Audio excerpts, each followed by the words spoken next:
Hello everyone, I am the storyteller and I am here to help you today.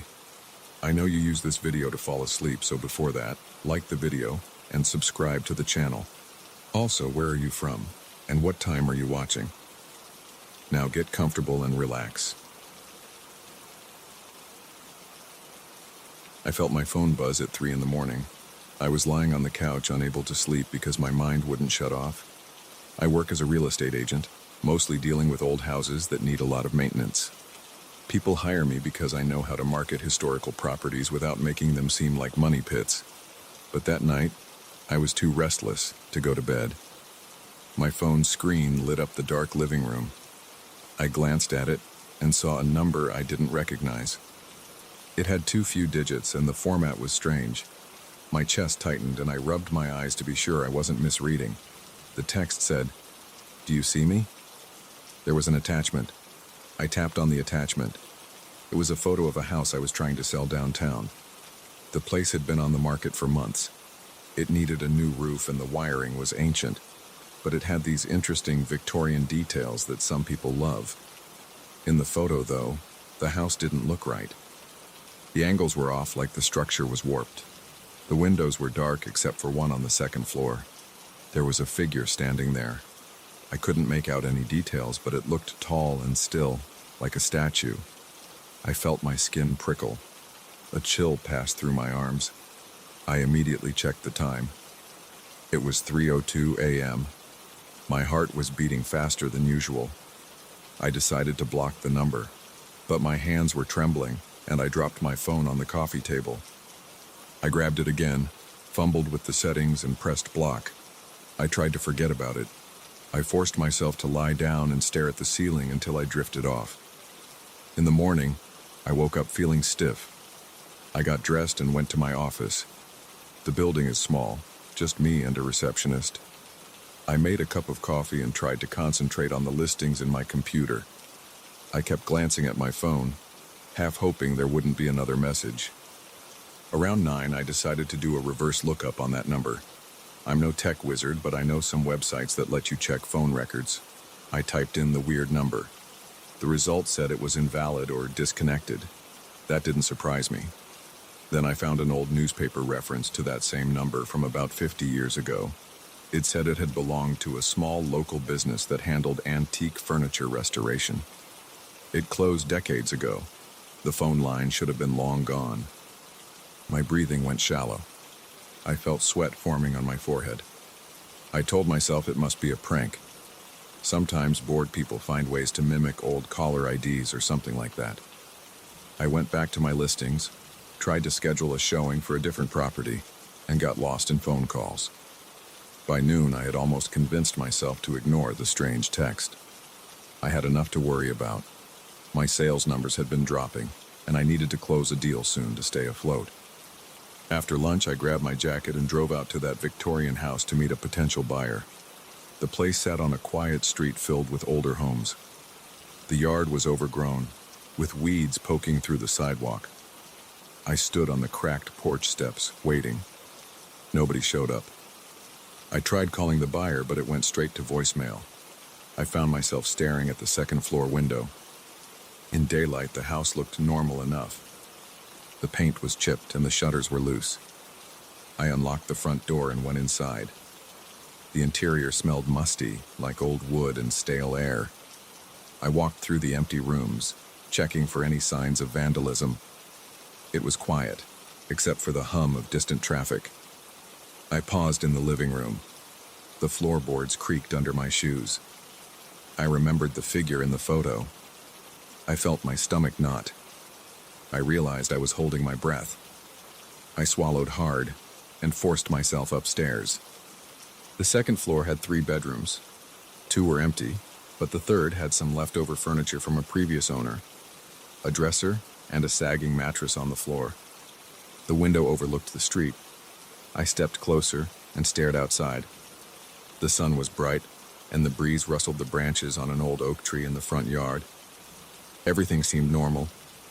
I took a deep breath, walked back downstairs, locked up, and left. That afternoon, I met another client at a different house across town. It's an early 20th century craftsman with a decent yard and a big porch. As we walked through it, my phone vibrated. I glanced down and felt a wave of dread. It was the same number. I hesitated but decided to ignore it so I could finish the showing. My client was an older man looking for an investment property. I showed him the living room, the kitchen, the upstairs bedrooms, and we talked about roofing costs and foundation issues. My phone buzzed again. I tried not to let it show on my face. After he left, I sat on the porch steps. I opened the messages. There were 2 texts. One said, "I'm still here." The next had a photo attached. It was the same craftsman house I was standing in, but the photo was taken at night. The windows were lit with a pale glow, but inside I saw dark shapes like silhouettes leaning against the glass. My hands shook. My throat felt dry. The hairs on the back of my neck rose. I scanned the street, half expecting to see someone pointing a camera at me. There was nobody around, just a couple of passing cars. I tried calling the number. It rang once, then nothing. Silence. I stared at my phone, waiting. No answer. My stomach churned. I grabbed my bag and locked up the house. On the drive back to the office, I kept checking my rearview mirror. I felt jumpy, like every car behind me might be following. My legs were tense, and my foot pressed the gas pedal harder than normal. That evening, I tried to relax at home. I sat at the kitchen table staring at my phone. I had a laptop open, searching for any traces of that old company that had used the phone number. It was called Bristol & Sons Restoration or something like that. I found a couple of references in old archives. Nothing scandalous, no big stories. It just vanished around 50 years ago. I sighed and rubbed my temples. Then the phone buzzed again. I nearly knocked over my water glass as I grabbed the phone. The text said, "Why did you leave?" I tapped on the photo. It was the inside of the craftsman house's living room, but the walls were warped, the corners bending. There was a shape in the corner that looked almost human but blurred. My hands felt clammy. My heart pounded so hard I could hear it in my ears. I looked around my own living room expecting something to jump out. It was silent. I closed the curtains. I tried to breathe slowly. My mouth was dry and my palms were sweaty. I turned off my phone. I wanted to disconnect from everything. I sat there for a while, my pulse racing. Eventually, I forced myself to get up and double-check all the locks in my apartment. I made sure the windows were secured. I felt a little better after that, but I still couldn't shake the feeling that someone was watching me. The next morning, I went straight to the phone company's local branch. I waited in line until a representative called me over. I showed them the number and asked if it was possible that this line was still active. The rep typed on her computer, then frowned and said it was deactivated a long time ago. I asked if anyone could spoof it. She shrugged and said there were ways, but it would take some effort. I asked if she could trace the texts. She said they'd need a request from law enforcement for anything like that. My chest felt tight. I nodded and left. Outside, the air was cool. Cars passed by on the busy street. I decided to stop by a local historian's office. I know a guy there who sometimes helps me with background information on old houses. Maybe he had heard of the people who owned that phone line. I walked into the old municipal building, found his small office, and explained what was happening. He looked confused, then searched in a few dusty files. He told me the business had been located near the historic district, but closed around 50 years ago, just like I'd read. He didn't have anything else. No known heirs, no big lawsuits, no tragedies that he knew about. I thanked him and left, feeling stuck. When I got back to my office, there was a note on my desk from my receptionist. She said a client had called to cancel a showing. The reason wasn't clear. I tried calling them back, but no response. Then my phone vibrated. Another text from the same number. "Check your email." I felt my stomach twist. I didn't remember giving my email to whoever this was. I opened my email on the computer, and there it was. A single new message with no subject line. Inside it said, "I see you." There was a photo attached. I clicked it. It showed the front of my office building, taken from across the street. I saw the sign, the brick walls, and my own car parked out front. I felt my throat tighten. I stood up and rushed to the window. I looked outside, scanning for someone with a phone or camera. A few people were walking by, but nobody seemed to be aiming anything at me. My hands felt cold. I shut the window blinds. I tried to focus on my work for the rest of the day, but I couldn't think straight. My mind kept going back to the photos of those houses with figures in the windows. I typed out a response to the email. "Who are you?" I hit send, then stared at the screen. No reply. In the late afternoon, I decided to do something I'd been avoiding. I drove back to the Victorian house. I wanted to check every corner, see if someone had been sneaking in to take those photos. Maybe it was a disgruntled seller or a bored trespasser. My heart hammered as I parked out front. The air was still, and the sky was cloudy. The house looked lifeless. I pulled out my keys and opened the front door. The smell of dust and old wood greeted me again. I flipped on my flashlight, even though it was still light outside. The corners of the rooms were dim. I walked around slowly, checking closets, looking behind doors. The house was empty. The floors groaned under my weight. My breath sounded louder than usual. I made my way upstairs again. The furniture was still there in the third bedroom. I looked at the dresser. I opened a drawer. Empty. I checked the mattress. Just stained fabric and old springs. I swallowed and felt a shiver at the base of my neck. I heard a faint buzzing from my pocket. I pulled out my phone. A new text. "Behind you." My chest tightened and I spun around, raising my flashlight. Nothing. Just a bare wall. My pulse pounded. I could hear my own breathing echo in the empty room.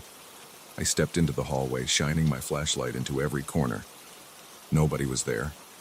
I felt sweat trickling down the sides of my face. I clenched my teeth and hurried downstairs.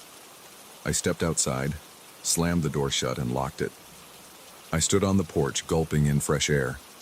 My phone buzzed again. This time it was a photo. It showed the hallway I had just walked through at the exact moment I'd been looking around with my flashlight. I could see my own back in the frame, as though someone had been right behind me. I felt dizzy. My legs felt weak and I leaned against the railing. My mind raced with thoughts. I wanted to call the police, but what would I say? That I was getting text messages from a 50-year-old disconnected line? Maybe they'd think it was a hoax. Maybe it was a hoax. But the photos felt too real. I drove away, hands trembling on the steering wheel. I couldn't stay at the office or that house any longer. I went straight home, locked the door, and sat on my couch. I turned on all the lights. The clock said 7 p.m., but it was getting dark outside. My phone was silent for a while. I kept checking it, waiting. My nerves were shot. I felt restless, so I paced around my living room. I finally sat down at the kitchen table with a notebook, trying to jot down everything I knew.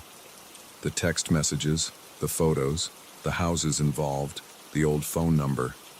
I wrote down the name of that defunct furniture restoration place. I tried to see if there was a pattern.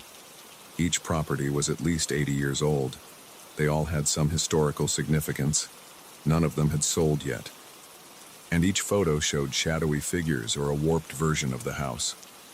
Around 9, my phone lit up with another text. My heart pounded. I picked it up. The text said, "You can't hide them forever." There was another attachment. I opened it. It was a picture of my apartment building from outside. The windows were all dark except for mine, glowing with the overhead light I had turned on. In the corner of the photo, there was a shape. It looked like a person standing in the parking lot. The figure was just a black outline, but I could tell it was facing my window. My stomach dropped. I rushed to the window and peered down. The parking lot was empty, just a few cars. My knees felt weak. My breathing came in quick bursts. I grabbed my phone and typed a message back. "What do you want?" I felt my hands shaking as I hit send. I stood there, staring at the phone, waiting for a reply. Nothing came. Minutes ticked by. The only sounds in my apartment were the low hum of the refrigerator and my own breathing. I checked the locks again, then paced in circles. I felt adrenaline pumping in my veins. My heart was racing. At around 10, my phone buzzed. I jerked my head and snatched it off the table. The text said, "Stop selling them." Another attachment. I tapped on it. It was a photo of the newest listing I had just taken on that morning, an old Tudor-style house on the outskirts of town. The windows were pitch black, and there was a tall silhouette in one of them. I could see a faint outline of what looked like a hand against the glass. I clenched my jaw. My chest felt tight again. I realized I had to decide what to do next. I was too shaken to ignore it anymore. I sat on the couch, phone in hand, waiting to see if another text would come. I wanted to call someone, but I had no idea who could help. My stomach churned, and my muscles felt sore from all the tension. I glanced around my apartment, noticing how small it felt now. I realized I was sweating. I turned on the AC and tried to calm down. I never got another text that night. I barely slept, jumping at every sound in the hallway outside my door. When I finally closed my eyes, I kept seeing those distorted photos, the silhouettes in the windows, that bizarre figure right behind me in the hallway. My alarm jolted me awake at 6 in the morning. My head throbbed, and my eyes felt heavy. I checked my phone, half expecting more messages. There were none. Now I'm sitting here, sipping coffee, heart pounding. I keep checking the time, waiting for some new notification. I have no idea how this will end, or what that old phone number has to do with these houses. I just know that whoever is sending these messages wants me to stop selling them. And I don't know why. My body feels tense all over. My hands are shaky. I can't focus on anything else. I've decided to pull every old listing I have. I'm going to tell my clients I need some time. I don't know if that will solve anything, but I can't handle more photos of warped rooms and faceless figures. I keep glancing at my phone, waiting for another buzz. So far, nothing. I'm not sure if that scares me more or less. I just feel stuck, like I can't escape this. I'm looking outside my window right now. Everything seems normal. Cars pass by. People go about their day, but I can't shake the dread. The images of those houses cling to my mind. I see that blurry figure whenever I close my eyes.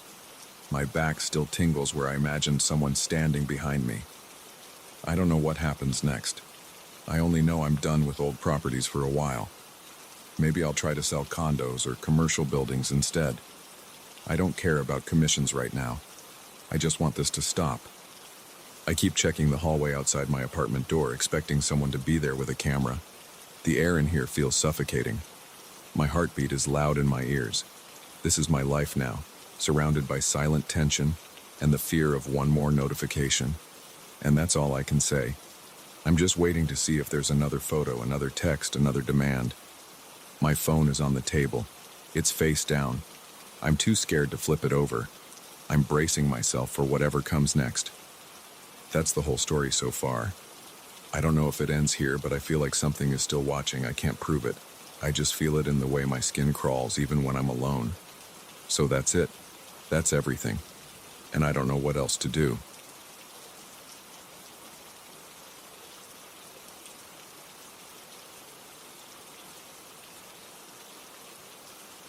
I still remember the first time I heard someone ask for room 8113. It was a Thursday night around 9 p.m. I was at the front desk, leaning on the counter, checking some invoices. A man walked in, looked around like he was trying to size up the place, and then approached me. His shirt was wrinkled and he held a small suitcase that seemed about to burst. He asked for a room, but not just any room. He insisted on room 813. I told him we only have 3 floors and our rooms go up to 310. There's no 8th floor, and there's no room 8113. He glanced at the elevator, then at me, and shook his head. He repeated that he needed room 8113. He didn't explain why. He didn't raise his voice. He just repeated the same request in a calm but firm tone. I tapped the computer keyboard to show him the floor plan on the screen. I told him again, in a clear voice, that room 8113 doesn't exist in our hotel. He stared at the screen for a few seconds without blinking. Then he sighed and said he would settle for whatever room was available. I handed him a key to room 307. He thanked me, walked to the elevator, and disappeared behind the old steel doors. I felt uneasy the moment they closed. I couldn't understand why he was so fixated on a room that didn't exist. At first, I brushed it off as a weird request. People sometimes have strange habits or preferences. I went back to my invoices and tried to concentrate on the numbers. But for the rest of my shift, every time the elevator dinged, I braced myself for that man to come back and ask again for 8113. Later that night, around 2 a.m., the phone rang. It was the desk phone, an internal call from a room extension. I glanced at the screen. It said 8113. I stared at that number for a few seconds. My heart began to thump. I reminded myself that it had to be a glitch. Maybe our old phone system had some bug. The phone kept ringing, so I picked it up. All I heard on the other end was a faint static noise. No words, no breathing, just static. I said, "Hello?" a few times. No answer. Then a click. The line went dead. I put the receiver back in place. I felt a chill on the back of my neck. I rubbed the sides of my arms and tried to convince myself it was just a technical error. The phone system was old, and we'd had some issues before with random extensions showing up incorrectly. But seeing 813 on the screen shook me. I stared at the phone for a long moment, waiting for it to ring again. It stayed silent. Around 3 a.m., I decided to walk around the lobby and check the common areas. That's part of my routine on slower nights. I strolled around, checking that the lounge chairs were neat, making sure the front doors were locked from the inside, and then I took the elevator to the second floor. I wanted to look in on the corridors, just to see if everything was okay. It was quiet. The carpeted hallway absorbed my footsteps, so I only heard a soft thud with each step. I passed room 203, 204, 205, and kept going. Everything looked normal. I stopped near the elevator to glance out the window at the empty street below. That's when I noticed a strange glow at the far end of the hallway. It looked like the reflection of a ceiling light, but it was too bright for that. I walked toward it, feeling a knot form in my stomach. I thought maybe a bulb was flickering. As I got closer, I saw a door at the end of the hallway. This hotel doesn't have a room at the end of that hallway. The last room is 210. But I was staring at a door with the number 8113 in brass letters. I froze in place. My hands felt clammy. I could feel my pulse in my ears. I took a few steps forward, squinting at that number. It was definitely 8113. The door looked slightly newer than the other doors. It was smooth, with a more modern handle. I hesitated. I wasn't sure if I should approach it, but curiosity pulled me forward. I reached out to touch the doorknob. It felt cold. I heard a strange hum like the buzz from an electrical panel. My head started to pound, so I blinked and shook it off. Then the hallway lights flickered once, and when I looked at the door again, it was gone. The entire wall was just a blank stretch of wallpaper. I was left with my hand hovering in the air, touching nothing. I let out a shaky breath and backed away. My knees felt weak. I tried to rationalize what happened. Maybe I was exhausted and seeing things, but I was certain of what I'd seen. I even felt the cold doorknob under my palm. The rest of my shift was uneventful, but I couldn't stop thinking about that door. I returned to the lobby, sat behind the desk, and stared at the phone. The man who checked in earlier never came down that night. The next morning, I found him at checkout time, waiting by the desk.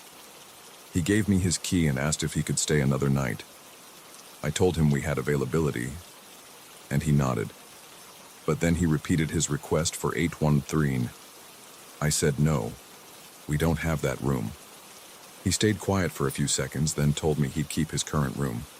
He walked off without any explanation. I wanted to ask him if he'd called the front desk the previous night. I wanted to ask him if he'd seen or heard anything unusual, but the way he looked at me made me hesitate. He had a flat, disinterested gaze. There was no warmth there, no curiosity. It was like he already knew the answer. That night, I prepared for my shift with a sense of dread. I came in around 7 p.m., took over for the afternoon manager, and pretended everything was fine. I watched the lobby, greeted guests, and tried to keep busy. By 10 p.m., I was alone with the night bellhop. He usually dozed off in the small staff room, so I didn't mind him. At around 11 p.m., I got another call on the desk phone. The display showed 813. My heart pounded. I stared at it, unsure if I should answer. But after a few rings, I picked up. Again, just static. It hissed softly in my ear. I tried speaking, but nothing. Then a click. Line dead. I decided to investigate. I thought maybe the phone in room 307 was malfunctioning, and somehow the system was labeling it as 813. I checked the occupancy list and saw the same man was still in 307. He hadn't left. I picked up a master key and went upstairs. The hallway was dim. The lights flickered at random intervals, but that was normal for our old wiring. I went straight to 307. I knocked. After a moment, he opened the door halfway and looked at me. He didn't say anything. I asked him if he'd tried calling the front desk. He said no. I asked if his phone was working. He said he never used it. He just shrugged. I asked if I could test it. He stepped aside. I walked in and picked up the receiver. I listened. I heard the standard dial tone. I pressed the button for the front desk extension. The desk phone downstairs rang, and I hung up. Everything seemed normal. He said nothing. He stared at me with that calm, unreadable look. I thanked him and left. Once I got back to the lobby, I decided to check the phone system logs. We have a small panel behind the desk that shows which room calls come from. Sure enough, there was a record of 2 calls from extension 813 that night. There wasn't a single mention of 307. I felt a chill run through my arms. I closed the panel and went back to the front desk. That's when I noticed the corridor leading to the rear exit looked longer than usual. Our building isn't big, so that corridor should only run about 20 feet. But I was seeing it stretch out, like it went on for at least 40 or 50 feet. The light at the far end flickered. I took a few steps toward it, fighting the urge to run back to my desk. My ears started ringing, and my mouth went dry. As I approached the end, I saw a door on the right that shouldn't be there. It had the number 8113 again. The same brass numerals. The same newer style of wood and handle. I paused, breathing heavily. I looked behind me to see if anyone else was there. I was alone. I wanted to call out, but I stopped myself. It felt pointless. I reached for the doorknob. It was cold. The door felt solid under my hand, not like an illusion. I tried to open it, but it was locked. I stood there for a few seconds, my heart hammering. Then I heard the desk phone ring from far away. The hallway lights flickered. I turned toward the phone. When I looked back at the door, it was gone. The corridor was back to its normal length. I stumbled back to the front desk, panting. The phone had stopped ringing by then.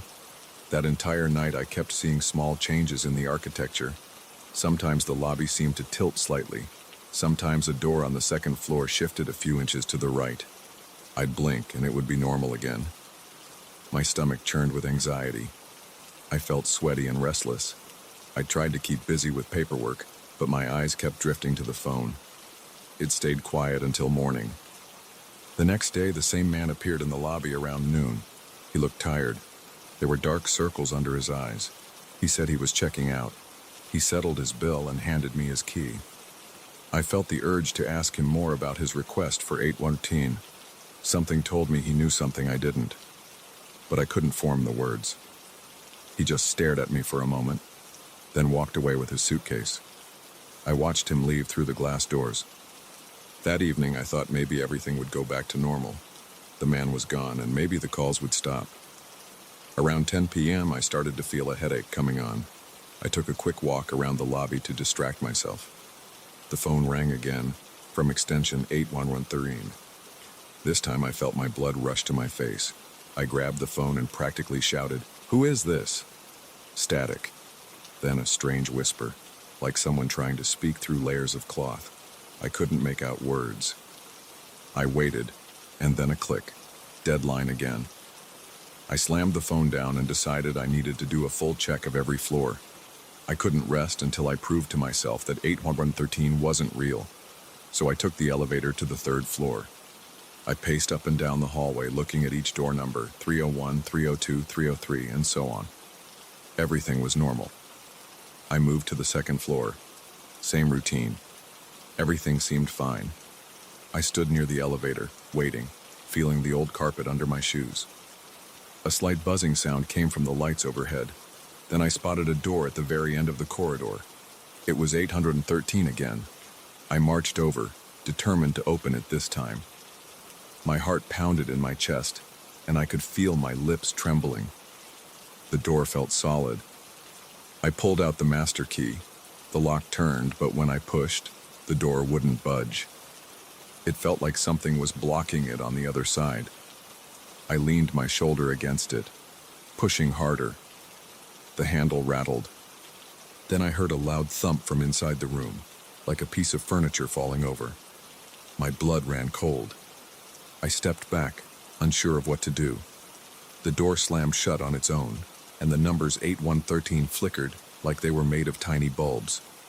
Then the entire door vanished in the blink of an eye. I was left staring at an empty wall. My legs shook as I made my way back to the elevator. I pressed the button repeatedly, almost frantic. The elevator took forever to arrive. The moment the doors opened, I jumped in and went down to the lobby. I felt lightheaded and my shirt was damp with sweat. I couldn't concentrate on anything for the rest of the night. Every noise made me jump. Every shadow looked suspicious. At around 4 a.m., I convinced myself to sit down and wait for daylight. I didn't want to walk around anymore. Over the next few nights, the phone calls kept coming. Always the same extension. Sometimes I'd answer and I'd hear that static or faint whisper. Sometimes I'd let it ring and it would eventually stop. During my rounds, I sometimes saw that door appear at the end of a hallway, in corners of the lobby, even once outside near the delivery entrance. It always looked the same, and whenever I tried to open it, it wouldn't move. Sometimes it disappeared the second I blinked. Other times I'd stand there staring until my eyes hurt, and then a light would flicker and it would be gone. I started double-checking the building plans. I went through old files in the back office. There's no record of any 8th floor. There's no mention of a room 813. Our building is only 3 stories tall. The phone system has no extension 8113 in the manual. None of it made sense. I felt trapped in a cycle of confusion and fear.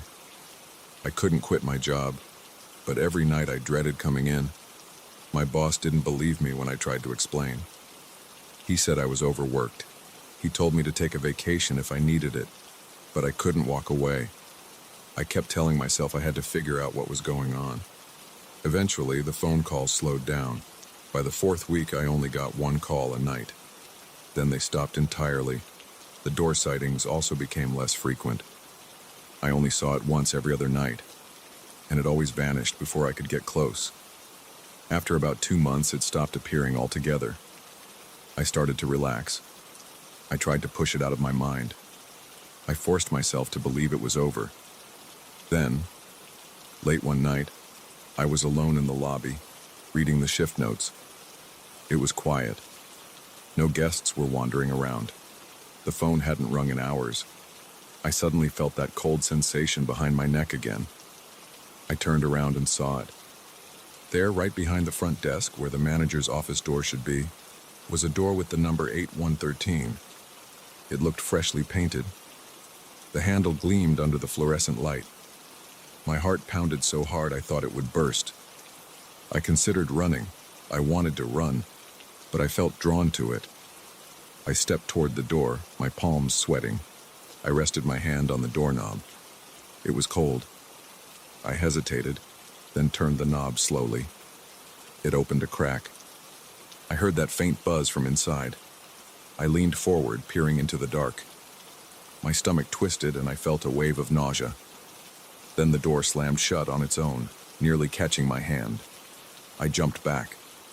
A second later, the door was gone, replaced by the normal manager's office door, complete with the manager's nameplate.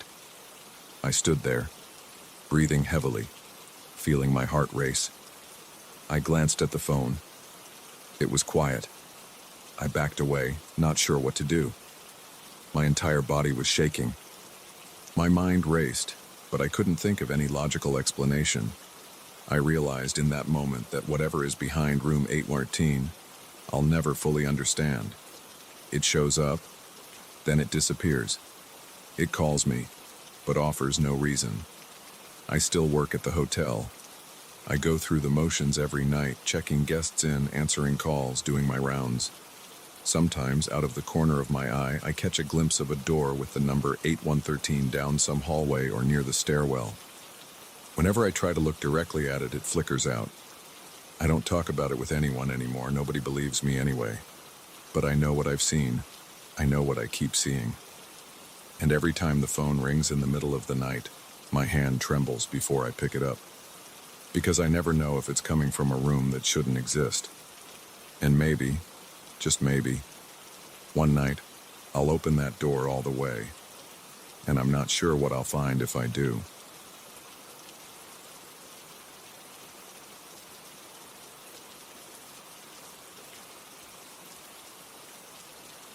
I first spotted the tapes on a Tuesday afternoon. I was in the basement of the library sorting old boxes marked storage. The smell down there was always musty. My nose felt clogged, and dust clung to my sleeves. My eyes strained under the single fluorescent light that flickered overhead. I remember pulling a cardboard box off a metal shelf. The top was taped shut, but the edges had softened with time. When I lifted it, I heard a faint rattle inside. I set the box on the floor and knelt down. I tore the tape off, opened the flaps, and found a stack of old cassette tapes labeled with crooked handwriting. Dates ranged from 1972 to 1975. I'm an archivist, so I deal with all sorts of materials. I've seen diaries, letters, newspaper clippings, and audio recordings, but these tapes looked different. The labels had names I didn't recognize, and a few had short notes in pencil, like Session 3 or Week 5. I felt a jolt of curiosity. My heart beat faster and my palms got a little damp. I liked finding things no one else had touched in decades. I peeled off one tape from the top. It had a faint coffee stain on the label. Jacob, July 11th, 1973. That was all it said. I carried the entire box to my workstation. The basement had a small table with an old cassette deck. I dusted off the machine. My mind raced with questions. Who was Jacob? Why did somebody keep these tapes in the library basement for so long? I stuck the first tape into the player. The sound crackled for a second and a distant voice came through. It was a man speaking. He sounded tired. Then I heard a woman's voice, calm and measured. She asked him to describe his feelings. I realized it was a therapy session. My throat felt tight. I glanced around, suddenly uneasy, like I was eavesdropping on something private. I listened to about 10 minutes. The man talked about his anxiety at work. The woman, probably his therapist, encouraged him to focus on how his job made him feel. I could hear the slight squeak of a chair whenever he shifted his weight. I felt awkward, but also pulled in. After a while, I decided to check another tape. Maybe they all belonged to the same person or the same therapist. I rummaged through the box. I saw names like Linda, Craig, Benson, and Jacob again. Each label had different dates, often spaced a week apart. I didn't see any official markers. There were no folders, no typed notes, just these tapes. I thought about my boss. He never mentioned any private recordings in the library's inventory. I figured I'd keep this discovery to myself until I knew more. I selected another tape labeled Jacob, August 1st, 1973, and slipped it into the deck. His voice came through again. This time he talked about guilt. He said something about avoiding his family, but he didn't say anything too specific. Then he mentioned a dream that kept coming back. I felt my stomach tense up when he described the dream's setting. A small house near the edge of a park with a tall fence. That detail made me pause. I grew up in a place like that, with a fence that felt massive. I rubbed my temples. I reminded myself that lots of people live in houses near parks. It didn't mean anything. I spent the rest of the afternoon flipping through the tapes. I listened to bits of Linda and Craig. They all seemed to be sessions with the same therapist. Her tone stayed level. She asked about their weeks, their conflicts, their fears. I felt a constant itch in the back of my mind. Something was off, though I couldn't place it. By the time I clocked out, I felt like I had crossed some boundary. My hands trembled a little when I thought about those old voices stuck on magnetic strips. I carried the box to my small office and locked it in a cabinet. That night, I went home. I live alone in a one-bedroom apartment. The floors creak and the heater only works half the time. I heated some leftover pasta, ate quickly, and tried to watch TV. My mind kept wandering back to those tapes. I felt a nervous energy in my legs. I kept shaking my foot. Eventually, I turned off the TV and sat on my couch in silence. I wondered if I'd made a mistake by listening, but I couldn't help wanting to go deeper. I told myself I'd just listen to a couple more the next day for work-related reasons. I was an archivist, after all. It was part of my job to catalog these things. In the morning, I got to the library earlier than usual. I headed straight to my office. The cabinet was still locked. I opened it, grabbed a handful of tapes, and brought them to my desk. I plugged in a small tape player I found in a back closet. The machine clicked when I pushed the play button. I tried one labeled Jacob, September 10th, 1973. He talked about a confrontation with someone named Mark. He said Mark accused him of lying. I felt a surge in my chest. I'd had a similar confrontation a few years ago. A co-worker named Mark once accused me of leaving out details in a project. But that was purely coincidence, right? People have the same names all the time. My brow furrowed and I rubbed my palms on my thighs. The next tape made me more uneasy. Jacob, September 17th, 1973. Jacob described a dream involving a corridor. He said the walls were covered with pictures he didn't recognize. At the end of the corridor, there was a door that wouldn't open. He felt trapped. I remembered having a nightmare like that. The thought made my scalp prickle. I leaned forward, elbows on the table, and listened carefully. My stomach clenched. Jacob said that in the dream he heard someone calling his name, but the voice sounded like it was his own voice echoing back. I paused the tape and took a shaky breath. I felt sweat on my forehead. I pressed play again, but the rest was just the therapist telling him to relax. At lunch, I felt drained. I barely tasted my sandwich. I replayed the details in my head, searching for any direct link to my life. I still told myself it was random. There must be thousands of dream scenarios out there. People dream about hallways all the time. But I couldn't ignore the tension in my chest. My breathing felt shallow. I returned to my office, deciding I'd try a tape from someone else. Maybe if I listened to Linda or Craig, I could forget about the similarities with Jacob. I picked a tape labeled Linda, October 2nd, 1973. She talked about a co-worker who kept undermining her.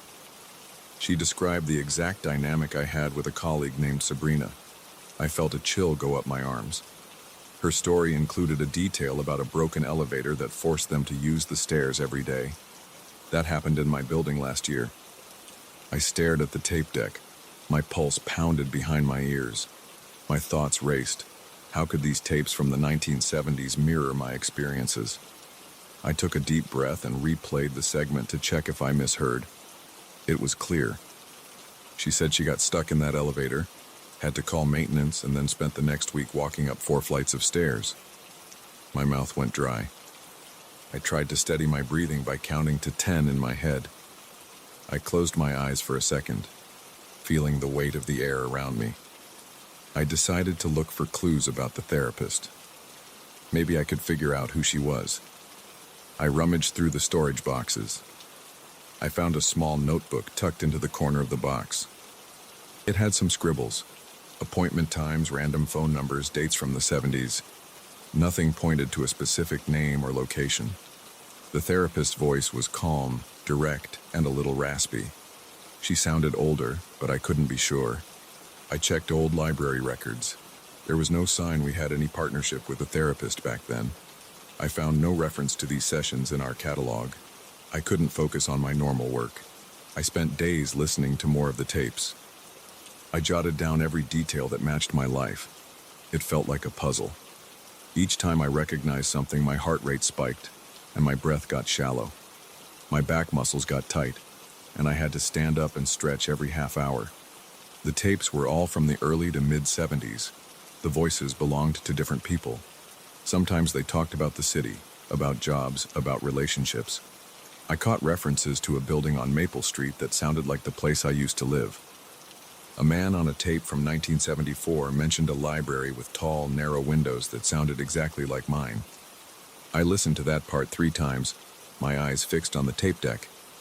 One afternoon, I heard a tape labeled Benson, March 3, 1975.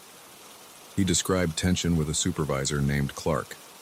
I once had a supervisor named Clark, and the problems sounded the same as mine: arguments about working late, confusion over who was responsible for certain tasks. I felt cold sweat on the back of my neck. I pulled a tissue from a box on my desk and wiped my forehead. My temples throbbed. Every story felt like a distorted version of my own experiences. The specifics weren't identical, but they matched enough to scare me. I started having trouble sleeping. My dreams began to overlap with what I heard on the tapes. I would dream about old furniture in a drab office and wake up with my chest pounding. I'd open my eyes, feeling the sheets damp around my legs. I'd switch on the light and stare at the ceiling, trying not to think about how real these tapes felt. I avoided telling anyone at work. I thought maybe I was losing my grip, mixing up the tapes with my memories. But the more I listened, the more I realized these details went beyond chance. One day I decided to record one of the sessions on my phone to analyze it later. I played back a part where Jacob described a scene in his basement from the previous week's session. He mentioned a clanging sound in the pipes whenever he turned on the faucet. I froze. My kitchen faucet makes the same noise, and my building's pipes are known to clang. I recognized the way he described the echo in the walls. My breathing grew faster. I stopped the tape and leaned back in my chair. My mind felt scrambled. I kept shaking my head, trying to clear it. But I couldn't forget the uneasy feeling in my stomach. It became an obsession. I spent hours alone in the basement or in my office, listening to these people talk about events that mirrored my own. I tried to track them on a timeline. I wanted to see if they matched the order of things that happened in my life. The sessions didn't line up perfectly, but they overlapped enough to leave me on edge. I felt a constant buzzing in my mind. My limbs felt heavy. My coffee intake went up because I struggled to stay alert. I felt like I was missing something. Why were these tapes even in the library? Who made them? Why did they describe pieces of my life decades before I was born? I considered calling someone, maybe a friend or a psychologist, to explain my situation. But I stopped every time. I worried they'd think I was imagining it. I had no proof except my word and these old tapes. I scanned the library archives, old newspapers, and city records. I tried to find references to group therapy sessions in the 70s that might have ended up in our basement. I found nothing useful. The tension kept building in my chest. I couldn't ignore it. My hands shook whenever I put a new tape into the player. One evening, I stayed late at the library. The halls were quiet, and most of the lights were off. I sat in my office with a single desk lamp shining on the tape deck. I popped in one last tape for the night. Jacob, November 20th, 1973. He began by talking about feeling trapped in his job. Then he mentioned an incident with a coworker that matched something I went through last month. He even repeated a phrase I'd said in anger. "Don't twist my words." I heard my own voice in my head echoing that phrase. I felt my heart hammer. I jumped up from the chair and pressed a stop. My breath came in quick bursts. My arms felt weak. I picked up the tape and stared at the label. My throat felt tight. I thought about throwing it across the room. My eyes burned from lack of sleep. The quiet hum of the fluorescent lights pressed on my ears. My muscles ached from sitting for so long. I looked at the time. It was past midnight. I realized how alone I was in the building. I turned off the tape deck, locked the box, and headed to the exit. As I walked through the dark hallway, I kept looking over my shoulder. My chest felt squeezed, and I heard my own footsteps echo. I left the library, got in my car, and drove home. That night, I kept replaying the tapes in my head. I couldn't block them out. My scalp felt tight with tension, and I couldn't sit still in my living room. I felt like the tapes had invaded my mind. I looked around my apartment, noticing every detail: the worn carpet, the flickering light in the kitchen, the faded paint on the window frame. I tried to ground myself in something concrete. I reminded myself, I'm here, in the present. But the parallels kept creeping into my thoughts. Every time I tried to sleep, I heard the therapist's voice. I saw the old cassette deck. My chest felt hollow. The next morning, I decided I had to stop. I gathered the box of tapes from my office and locked them in a storage room in the basement. I made sure nobody else would stumble on them. Then I told my boss I needed time off. I didn't give him details. My hands shook as I spoke to him, but I kept it short. He nodded and approved my request. I walked out of the library and got into my car. I sat behind the wheel, feeling both relief and a knot of fear in my stomach. I kept thinking, those tapes exist and they hold pieces of my life, but they're from the 70s. How is that possible? I didn't have an answer. Now I'm at home trying not to think about them. My hands still tremble when I recall Jacob's voice. My chest tightens when I remember Linda's elevator story. I have no idea how or why they match my experiences. I'm too unsettled to look further. I'm not sure what I'll do next. Part of me wants to go back and destroy them. Part of me wants to listen again to find an explanation. But for now, I'm just sitting here staring at my blank wall, listening to the quiet hum of the fridge in the other room, and trying to breathe in and out without feeling that prickling sense of dread. I wish I had never found those tapes.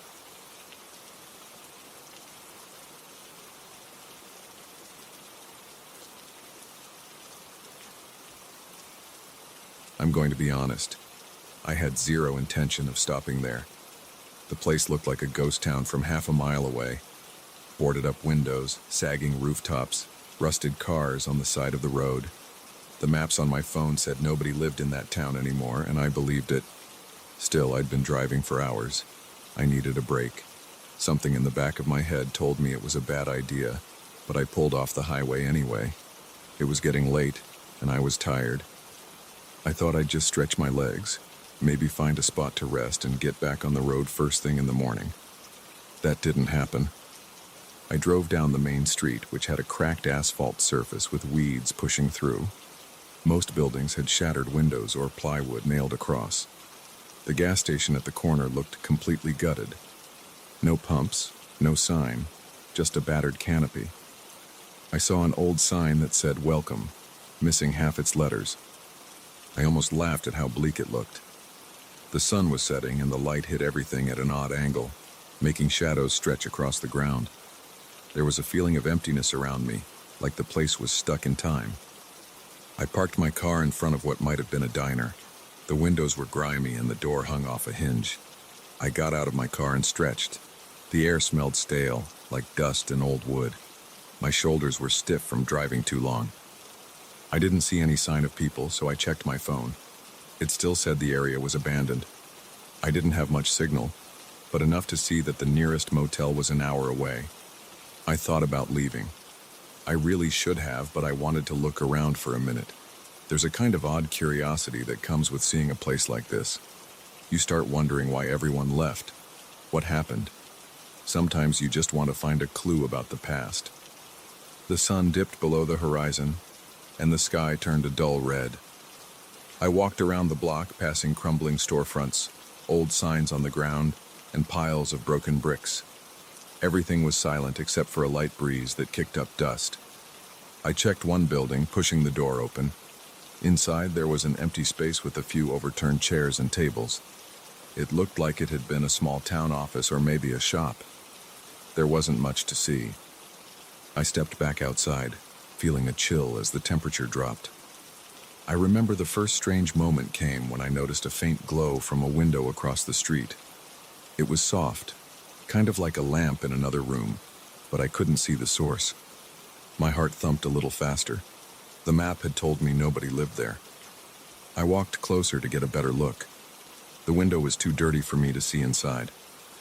I leaned in, pressed my face against the glass, and tried to shield my eyes from the remaining sunlight. I saw a shape move.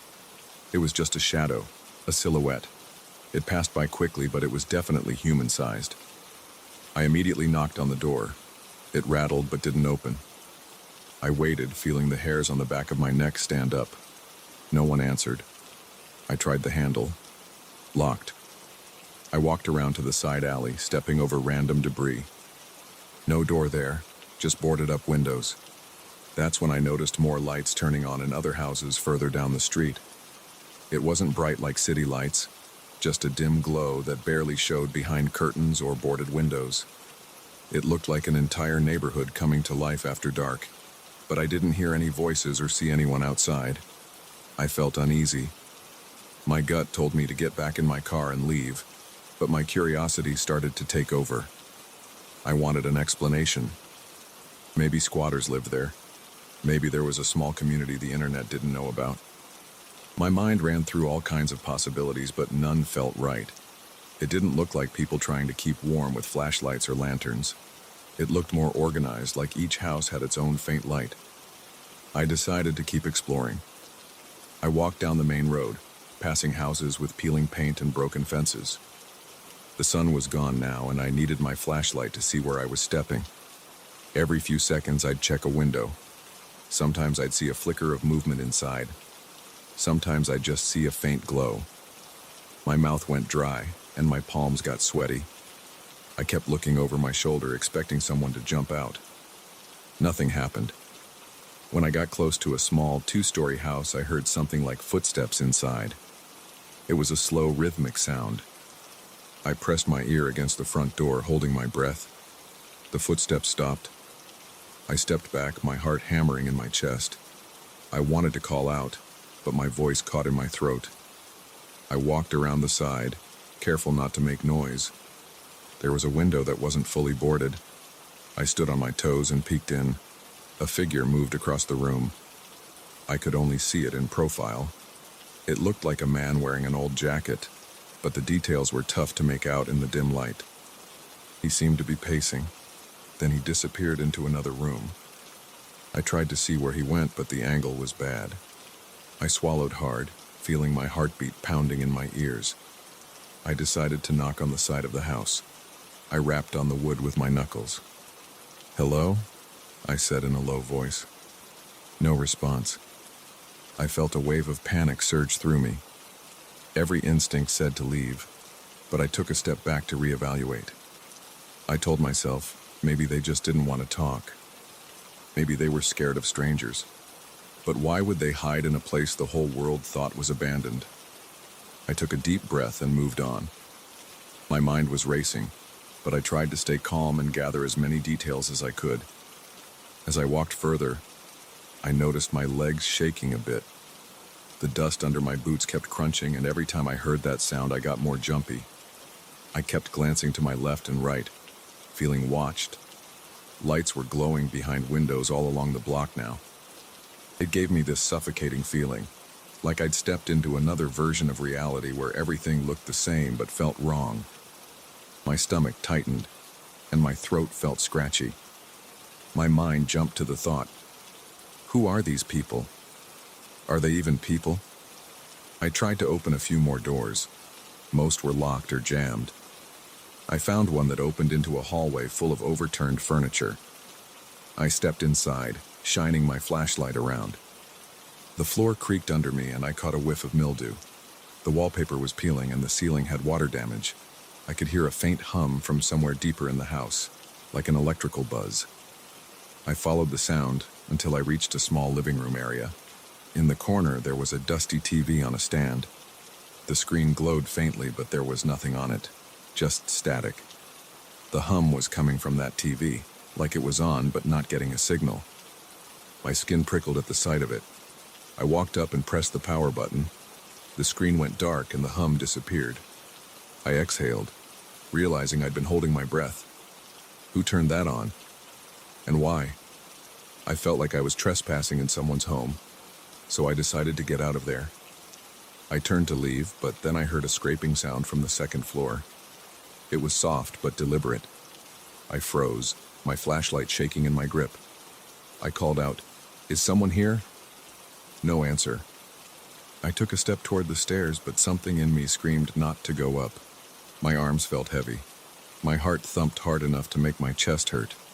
I forced myself to turn around and walk away. I left the house, pulling the door shut behind me. Back on the street, the lights in the neighboring houses seemed brighter, like they were reacting to my presence. Each window had a glow, and each glow felt like a pair of eyes on me. I wiped sweat from my forehead, and my hand came away damp. I decided to return to my car and drive off. But when I got near the diner where I'd parked, I noticed more lights had turned on inside that diner as well. I pressed my face to the glass door. The interior was a mess of broken booths, but a single overhead light flickered in the kitchen. I could hear it buzzing. I stepped inside carefully, my boots crunching on scattered debris. The smell was old cooking oil and mold. I passed by the counter, noticing a half-rotted menu lying on the floor. The letters were faded, and the pictures of food looked decades old. Behind the counter was a small hallway that led to the kitchen. The flicker was coming from there. I moved slowly, my breath catching in my throat. The floor was sticky with who knows what. I reached the kitchen doorway and saw the overhead fluorescent bulb flickering on and off. The entire kitchen was empty, except for a few old appliances. At first I relaxed a bit, thinking there was nothing there. Then I spotted a shape in the corner. It was a person crouched by the sink. Their clothes were dark, maybe just dusty. I couldn't see the face clearly, but I could hear soft breathing. I tensed up, gripping my flashlight like a weapon. "Hello?" I managed to say. The figure jerked upright and ran toward the back door in a sudden rush. I jumped back, my heart slamming in my chest. The person forced the back door open and disappeared outside. I just stood there trying to catch my breath. That was the first time I'd definitely seen someone up close, and they looked real. No weird distortions, no ghostly outlines. It was a living, breathing person. But they didn't speak or show their face. I left the diner and scanned the alley behind it. Nothing. I felt alone again. The fear in my stomach twisted tighter. I started to wonder if maybe I was in real danger. If someone wanted to harm me, it would be easy out there.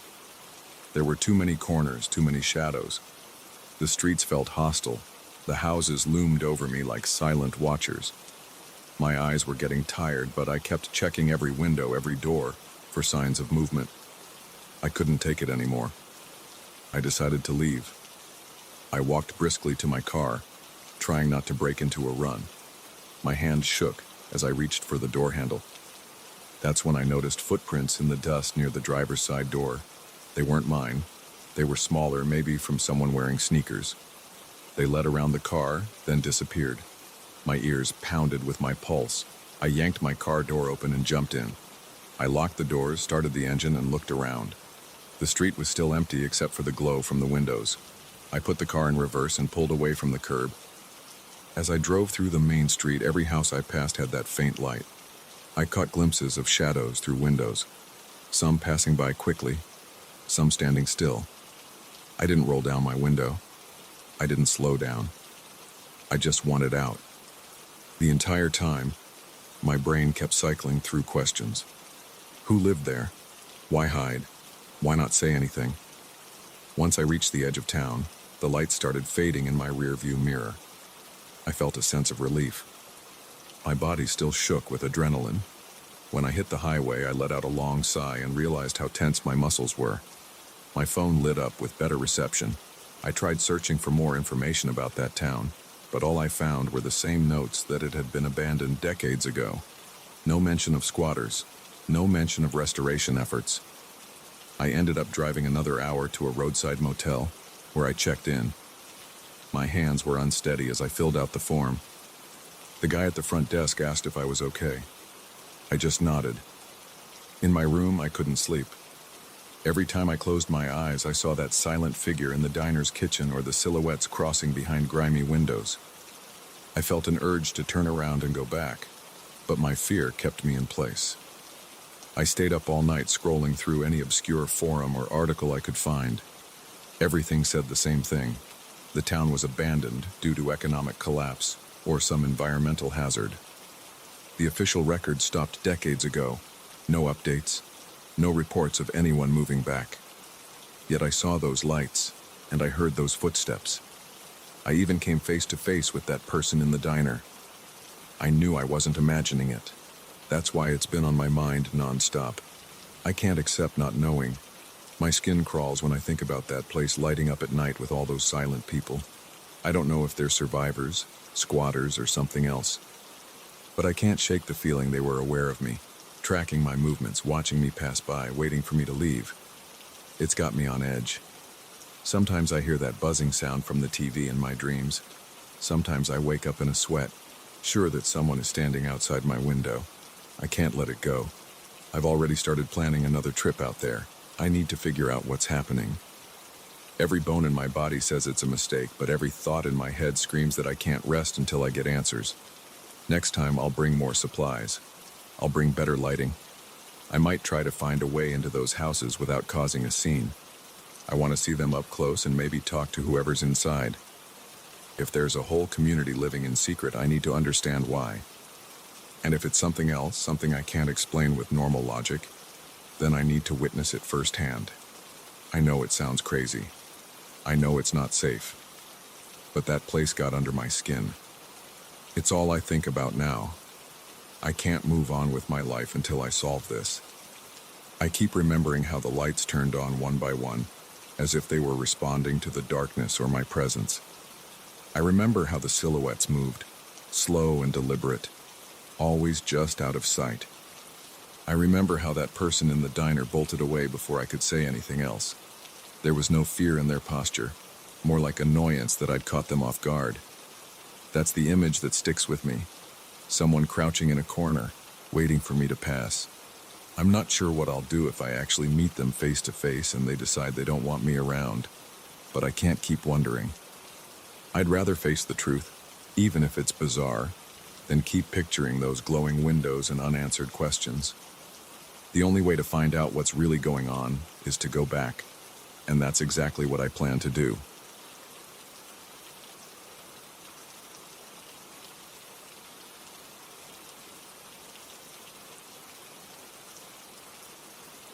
I'll never forget that night. It was supposed to be a simple final check in an old deserted subway station, the kind of job nobody wants to do, but someone has to. The place had been closed off for years, and most of the staff stayed clear of it unless they were assigned a routine inspection. I'd done this kind of round before, though never in a station that felt so isolated. I'd heard stories from coworkers about strange noises or flickering lights, but I always figured people see what they want to see in the dark. I'm pretty level-headed, and I like to get my job done without any fuss. But that night, I discovered that some stations hold more than just echoes and dust. I arrived at the entrance around midnight. The security gate was down, and I used a special key to let myself in. My supervisor had told me, just do a quick sweep. Make sure there's no broken glass, no graffiti, no sign of squatters. He said it like it was no big deal. I remember the faint hum of the overhead lights in the corridor just before the main stairs. The electricity was still running there for some reason, though the rest of the station was mostly dark. I flicked on my flashlight and stepped onto the first step. It creaked a little, and I noticed my own footsteps echoing in the concrete space.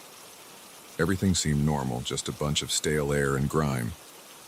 As I descended, the corridor opened up into the main platform area. It smelled damp, like water had seeped through the cracks.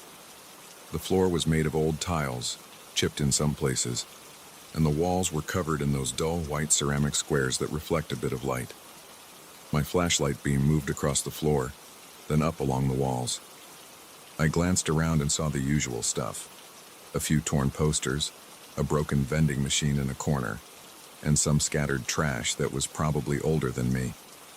The place felt dead, but not in a peaceful way.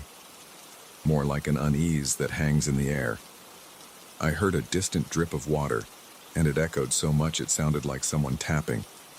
I shined my flashlight around, trying to locate the source of the dripping. Then I saw a faint glimmer on the wall. It was just my own reflection in one of the tiles, but something about it made me pause. I noticed it wasn't a single tile reflecting me. It was like a patch of tiles showing a partial reflection, almost like a distorted mirror. I shifted my flashlight slightly and my reflection moved. I tilted my head and it did the same. I shrugged it off, thinking it was just a weird angle.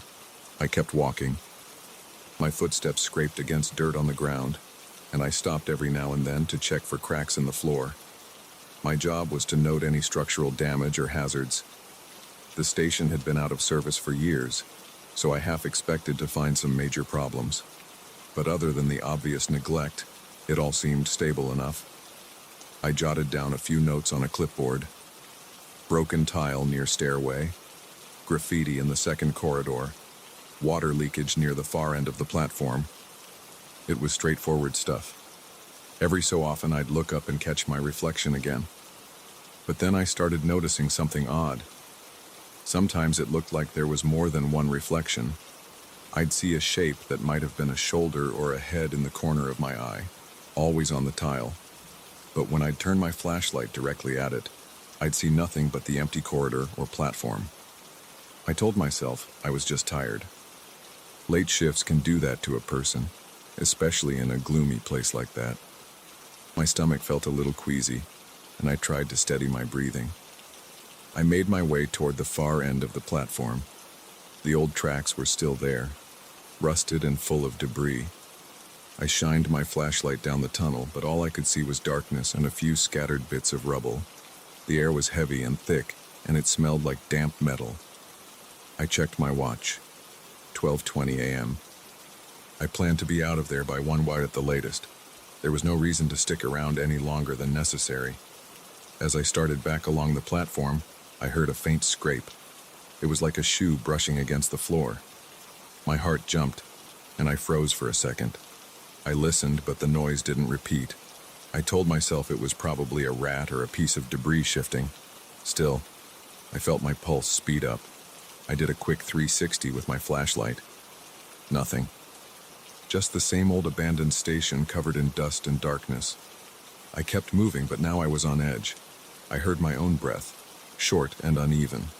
My palms felt sweaty, and I wiped one against my pant leg. I scanned the walls as I walked. I saw the same reflections as before, except now I was sure I caught the outline of what looked like a person. It was just for an instant, there on the tile, as though someone was standing on the other side of the station. But when I swung my flashlight to that exact spot, there was nothing. I forced a laugh, but it came out shaky. I reached the station's waiting area. The benches were old wood, and some were broken. A few old newspapers lay scattered, their pages yellow and brittle. I stepped closer to one and read the headline, something about a mayor's election from years ago. Nothing important. I turned around, and my flashlight landed on the wall. That's when I saw a clearer reflection, like a silhouette of a head and shoulders. It was on the tiles, but I was standing too far away for it to be me. It was just there, like someone was standing behind me. My heart pounded so hard I felt it in my throat. I spun around, aiming my flashlight behind me. Empty. Then I turned back to the wall. The silhouette was gone. I felt my legs start to shake a little. I tried to calm myself, thinking maybe the reflection was some trick of the light or a piece of debris on the tile surface. Still, I wanted to finish quickly. My notes were almost complete. I just needed to double-check the stairwell on the other side. I headed toward that stairwell, trying not to think about the shapes I kept seeing. Each step felt heavier than the last. I turned down a narrow corridor that connected one platform to another. The overhead lights here were either off or completely dead, so my flashlight was the only source of illumination. The tile walls in this corridor were grimy, and I could see mold growing in the corners. About halfway through the corridor, I caught movement in the corner of my eye. I stopped. My chest got tight, and I directed my flashlight onto the wall. I saw a reflection that looked exactly like a person's profile. It had a defined chin, nose, and I could make out the curve of a shoulder. I stood there, breathing hard. The reflection shifted slightly as though it was looking right at me. I swallowed. My mouth felt dry as sand. I stepped forward, and the reflection seemed to step forward too, but it was on the wall, moving in sync with me. I lifted my arm and saw the shape lift an arm as well. My pulse was racing, and I felt a cold sweat on my forehead. I thought, this is insane. There's no one here. This can't be real. I waved my flashlight across the wall, and for a second the reflection flickered. Then it settled back into the same shape, but now it wasn't quite matching my movements. I hurried down the corridor, refusing to look at the walls. My boots clicked on the tile floor and my breath echoed. When I finally reached the next set of stairs, I stopped to catch my breath. My heart thudded in my ears. I forced myself to look at the wall again, just to prove to myself there was nothing there. This time all I saw was my own reflection. I exhaled, trying to slow my pulse. I climbed the stairs. At the top, there was a small entrance to a side platform that had been closed off for even longer than the main area. The signage was faded, and the gate that led to the street was locked. I checked the chain, tugging on it to confirm it was still secure. That's when I heard footsteps behind me. They were faint but unmistakable, soft thuds on the tile. I whipped around, shining my flashlight. Empty, but I could still hear the echoes of those steps in my head. I decided I'd had enough. I'd noted all the issues. I didn't care about checking every single corner anymore. I just wanted out. I turned to head back, but now the corridor seemed darker than before. My flashlight felt weaker, or maybe my eyes were playing tricks on me. I walked quickly, trying not to slip on the damp floor. As I moved, I heard more footstep sounds. They seemed to come from behind me and then from the side. It was like there were multiple people in there, all walking at the same pace. I kept whipping my head around, aiming my flashlight, but I saw nothing in the darkness. My heart hammered in my chest. My mouth felt stale, and my hands were shaking so badly that the flashlight beam trembled across the walls. Then I saw them. Or at least I saw their reflections. There were several shapes on the tiles, all shaped like people. They weren't transparent or ghostly. They looked like black silhouettes. They moved in the glossy surface as if they were stepping closer to me. Each time I took a step back, the reflections seemed to advance. My chest got tight, and I felt my face grow hot. I backed away, aiming my flashlight at the floor to avoid looking at those shapes. But they were on the floor too, on the wet spots where the tiles were shinier. I started half running, half walking, not even sure where I was going. My boots slipped on something, and I had to brace myself against the wall. When I did, I felt the cold tile under my palm, and I swear it felt like something brushed against my hand from the other side of that wall. I yanked my hand back and nearly dropped my flashlight. I forced myself to keep going, my breaths ragged and fast. The station began to feel like a maze. The corridors and stairwells all looked the same. I knew I had come from the main platform side, but every direction seemed equally dark. My flashlight's beam flickered once, and I panicked, thinking the batteries were dying. I shook it a little, and the light steadied. The reflections kept appearing on every nearby surface. Some were closer, some were further away, but they were always there, like I was surrounded.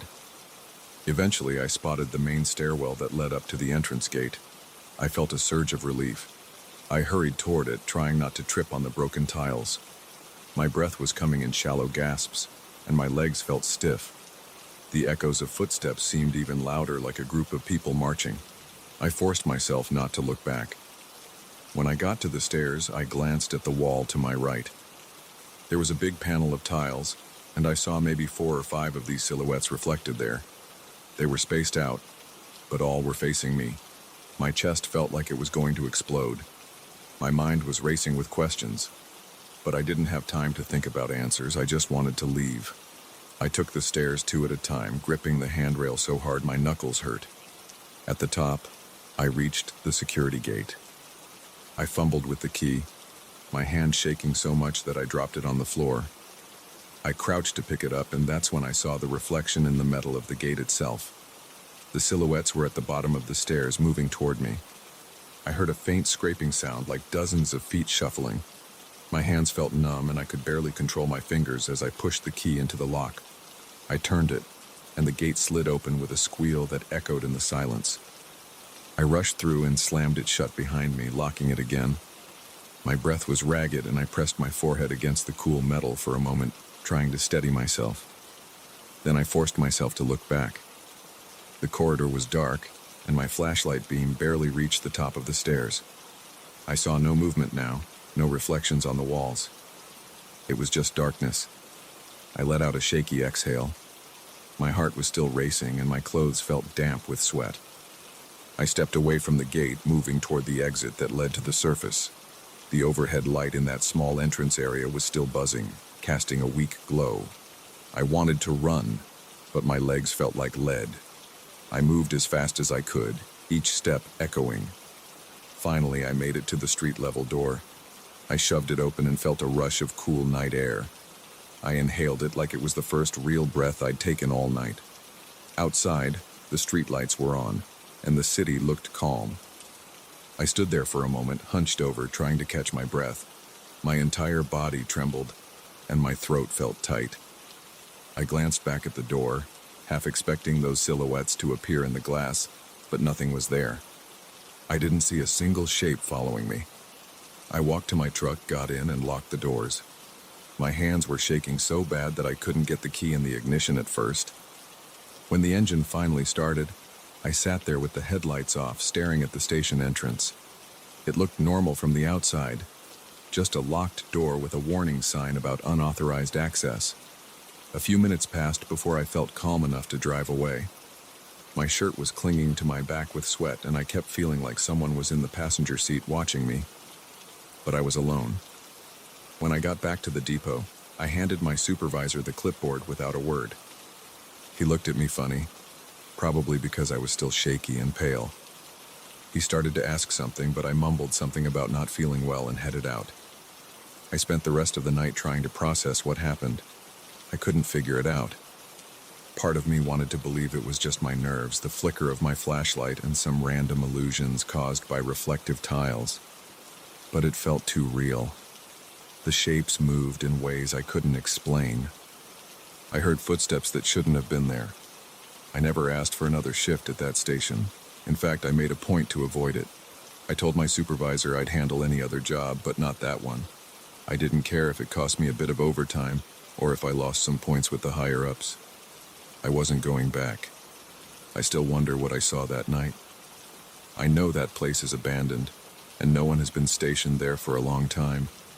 Yet I saw reflections that didn't match my body. I heard footsteps and felt the presence of multiple figures in the darkness. I don't talk about it much because I don't have any fancy explanation.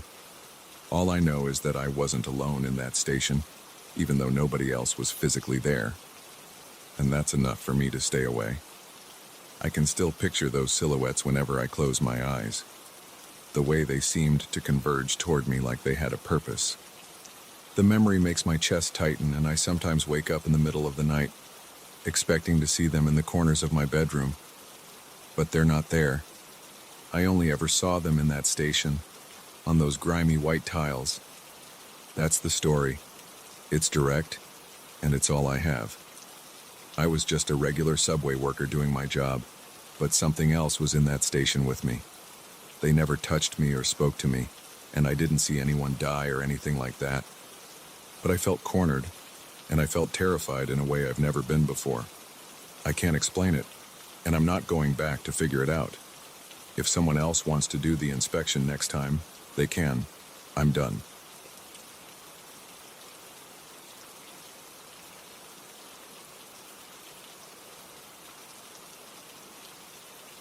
I still remember the first night I heard the phone ring.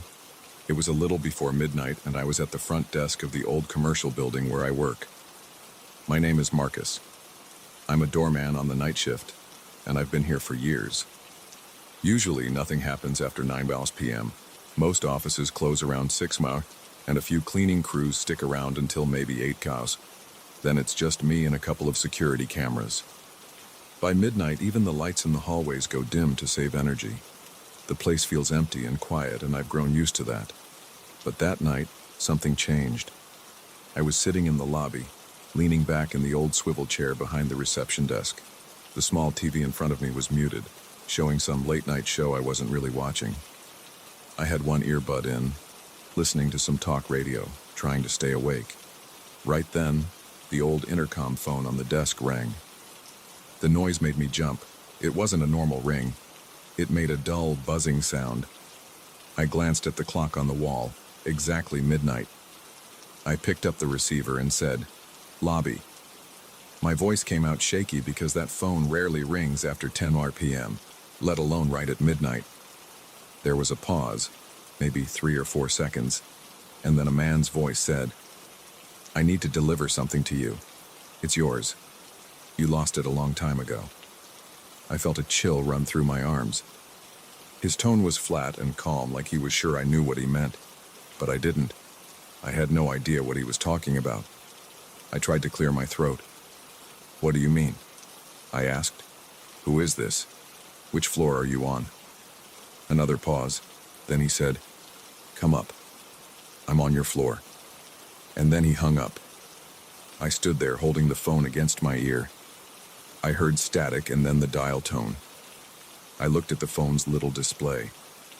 It said the call came from the 13th floor, but this building only has 12 floors. I stared at the screen, confused, and then I put the phone down. My heart was pounding, and my mouth felt dry. I glanced around the lobby. The lights near the entrance were still on, and I could see my reflection in the glass doors. My uniform looked a bit wrinkled, and I noticed a bead of sweat on my forehead. Usually, the building is so quiet at this hour that I can hear the hum of the ceiling fans. That night, I heard a faint ringing in my ears, like my body was reacting to something I couldn't explain. I stepped out from behind the desk and walked toward the elevator banks. I pressed the call button. Nothing unusual happened. The elevator arrived, doors slid open, and I stepped inside. The overhead light was flickering a bit. That sometimes happens because the building is old. I looked at the panel of buttons. They were labeled from 1 to 12, plus a basement level. There was no 13, which didn't surprise me. Most older buildings skip that number. I pressed 12. The elevator felt slow as it went up. The building is tall enough that I usually sense a shift in my stomach around the 6th floor, but this time I just felt tense. When the doors opened, I stepped out into the 12th floor hallway. The lights were dim, and the corridor was empty. The offices on this floor are for a small insurance company, but they close early. The doors were all locked, and the place smelled like stale air. I checked the entire floor, trying each door handle. All locked. No lights on in the offices. No one there. I got back into the elevator. I thought about trying the basement. Maybe someone was messing around with the phone lines there. So I pressed B, and the elevator went down. When I arrived, I looked around the storage areas. I saw a few empty boxes and old cleaning supplies, but nothing else. The phone on the wall there was covered in dust. It didn't look like it had been used in years. I ran my fingers over it, then picked it up and listened. Just a normal dial tone. I set it back and went upstairs to the lobby again. The rest of my shift was quiet, but I couldn't shake that uneasy feeling. The next night, things were normal until midnight. Then the same phone on the reception desk buzzed again. I looked at the display. 13 flickered on the screen. My heart started beating faster. I picked up the receiver and said, "Hello?" The same voice answered, sounding calm and direct. "Marcus, come up. I have something for you. You lost it." I asked, "What did I lose?" He stayed silent for a few seconds, then he said, "You'll see. Come to my floor." I almost yelled into the phone, "There is no 13th floor." Then the call ended. This time I didn't try to investigate. I just stayed at the desk. My palms felt sweaty. I tapped my foot against the tile floor, trying to shake off the nerves. Every now and then I looked up toward the elevator, but nothing happened. I checked the security cameras. The feed showed empty hallways on all 12 floors, plus the basement. No movement. I felt something like a knot in my stomach. I wanted to go home, but my shift wasn't over. So I just sat there, waiting. By 6 a.m., everything was normal again, and the first employees began to arrive. I went home and tried to sleep, but I kept thinking about that voice. Over the next couple of days, I tried talking to the building manager about the phone lines. He just shrugged and said the internal system was old, and sometimes calls got misrouted. I asked if there was ever a 13th floor in the building's history. He said he didn't know.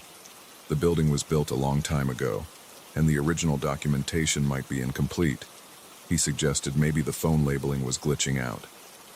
But that didn't explain how the voice knew my name and claimed to have something I lost. I spent my shifts feeling on edge.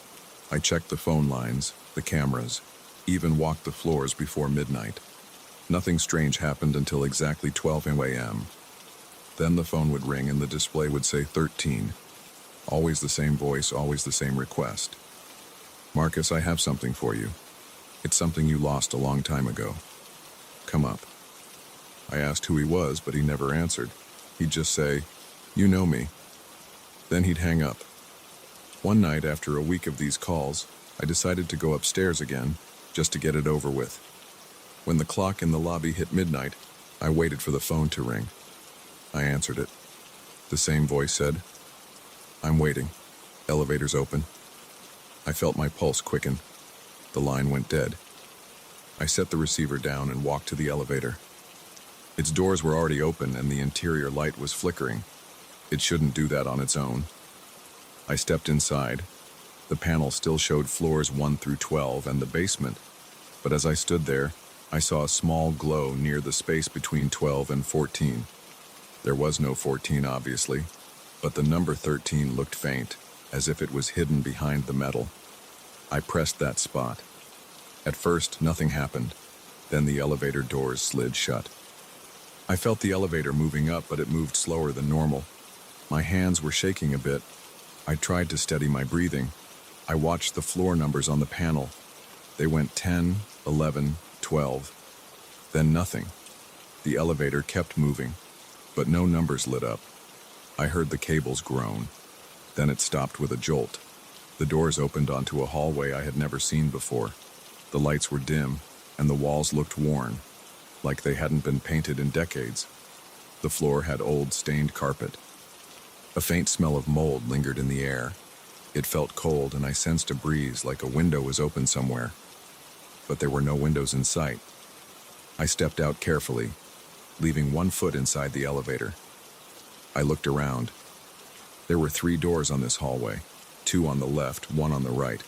All had chipped paint and old nameplates, but the letters were too faded to read. I heard nothing except my own breathing. My heart was pounding so loud that I could feel my pulse in my ears. I forced myself to take a few steps forward. The elevator doors slid shut behind me, and I spun around, but there was no button on the outside to call it back. My throat felt tight. I approached the first door on the left. It had a grimy doorknob. I tried it, but it was locked. I knocked softly. No answer.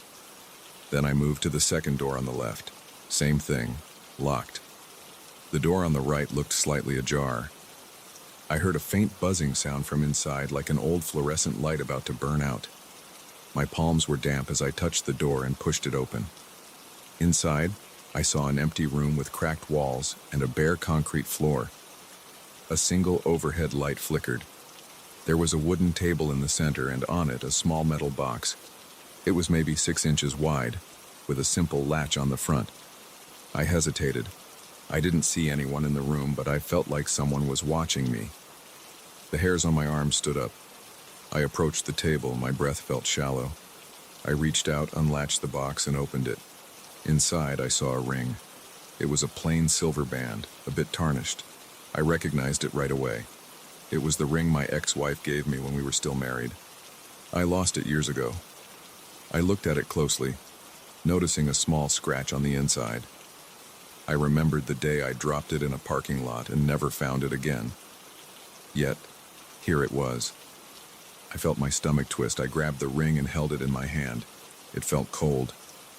I looked around, hoping to see someone, but the room was empty. Then I heard a phone ring from behind me. I turned around and saw an old desk phone on the floor in the corner. I hadn't noticed it when I walked in. It was black with a rotary dial covered in dust. It rang again, and I felt a jolt of adrenaline shoot through my chest. I walked over and picked it up. Before I could say anything, I heard the same man's voice. "That's yours. Don't lose it again." I cleared my throat and forced myself to speak. "Who are you?" I asked. My voice shook. He just said, "You know me." And then I heard a click. The line went dead. I put the handset back on the cradle and stood there for a moment, heart hammering in my chest. I decided I needed to leave. I walked back to the door, stepped into the hallway and looked for the elevator. I didn't see it. The wall looked empty. I touched the spot where the elevator doors had been, but all I felt was a cold, hard surface. My hands started shaking again. I took a few steps forward, checking the other doors, but they were still locked. Suddenly, I heard the elevator chime behind me. I spun around and saw that the doors were there again. They slid open, revealing the flickering light inside. I rushed in, pressing the button that said lobby. The doors closed and the elevator jerked downward. This ride felt faster. My stomach lurched and I grabbed the handrail. About 10 seconds later, the doors opened to the familiar lobby. I stumbled out. Everything looked normal. The clock on the wall said 12:05 a.m. It felt like I'd been gone longer, but it was only 5 minutes past midnight. I stood there, breathing heavily, holding the ring in my left hand. My shirt was damp with sweat. I looked around and noticed the lobby was empty. The front doors were locked as usual. Outside, the streetlights cast a dull glow on the sidewalk. I walked back to the reception desk, set the ring on the counter, and stared at it.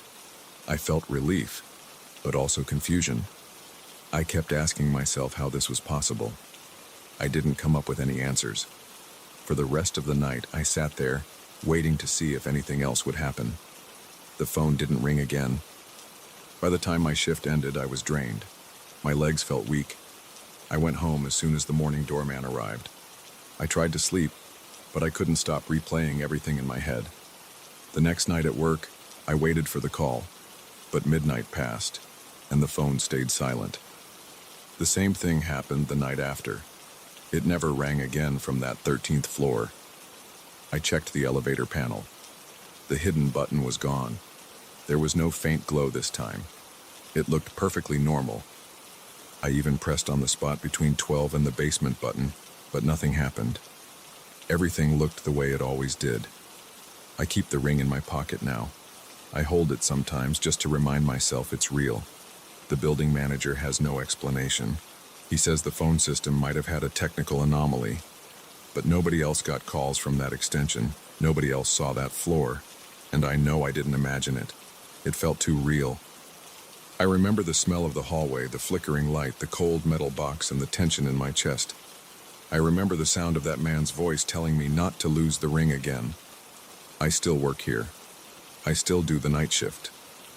Every time the phone rings after midnight, I feel my chest tighten, but it's always a tenant who stayed late or someone trying to reach security. No more calls from a non-existent floor. No more strange voices. But sometimes around midnight, I catch myself staring at the elevator. I watch the lights on the panel and wonder if it might move on its own. Part of me wants it to happen again, to get some kind of answer. Another part of me never wants to see that place again. I don't like feeling that rush of cold fear in my spine. I can't explain how that man got my ring or what that floor was.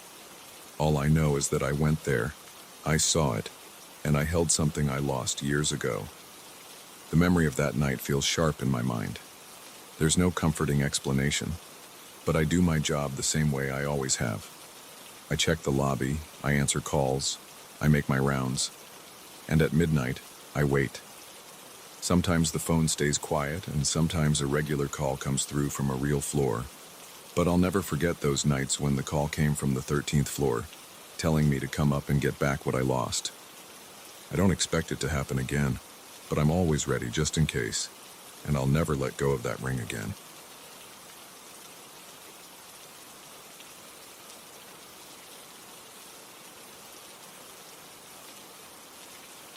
I feel the weight of the old key in my hand as I stand at the front gate. It's late afternoon and there's a silence around this property that makes the back of my neck tense. I inherited this place from a relative I never met. I only got a short letter in the mail telling me I was the last living person in our line who could take possession. I didn't feel excited at first. It felt more like an inconvenience. But then I arrived and saw the house up close. Its chipped paint and bowed porch boards told me it was old, but it didn't look like it was about to collapse. It had a strong frame, tall windows, and a large front door with a tarnished handle. Something about it felt important, like it was waiting for me. I stepped onto the porch, unlocked the door, and walked inside. The smell of dust and stale air hit me first. I coughed a few times and looked around. The front room had a worn-out couch, a small wooden table, and some scattered chairs. I set my bag on the table and walked through the house, flipping on light switches. Most of them worked, but the dim bulbs did little to brighten the space. Wood floors creaked under my feet. Every time I opened a door, I expected something to jump out at me. Nothing did, but I couldn't shake the uneasy feeling in my stomach. I moved from room to room, checking the condition of each one. The kitchen had an ancient refrigerator and a stove from maybe the 1950s. I tested the faucet and water sputtered out in bursts before finally flowing in a steady stream. It didn't smell bad, so I figured the well system still worked somehow. I opened a small closet near the back door and found a few old coats on wooden hangers. One coat had a broken zipper, and the other had a large tear at the shoulder. I felt like these items had been waiting in the dark for years. I found the bedroom on the first floor. It had a large bed, a dresser with a cracked mirror, and a dusty rug. I tapped my foot on the rug and saw the dust rise in a cloud. As I lifted the rug to shake it out, I noticed a heavy trapdoor in the floor. It looked sturdy, with large iron hinges and a thick handle. My heart thumped a little harder. I pulled on the handle, but it wouldn't budge. I tried again, using both hands and putting my weight into it. Nothing. I crouched down and saw a heavy padlock attached to a loop on the side of the trapdoor. It was an old padlock, rusted, but it looked solid. That was the first time I felt a chill. The air in the room seemed to drop a few degrees, and I sensed a pressure in my chest. I stood back up, took a few deep breaths, and tried to shake off the feeling. But I kept looking at that trapdoor. I knew it led to a basement or a cellar. It had to.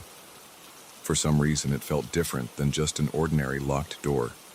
I decided to explore the rest of the house before coming back to the trapdoor. Upstairs, I found 3 more rooms. One was empty except for a single wooden chair in the corner. Another was packed with boxes of old books, newspapers, and magazines. The third had an iron bed frame and a small dresser.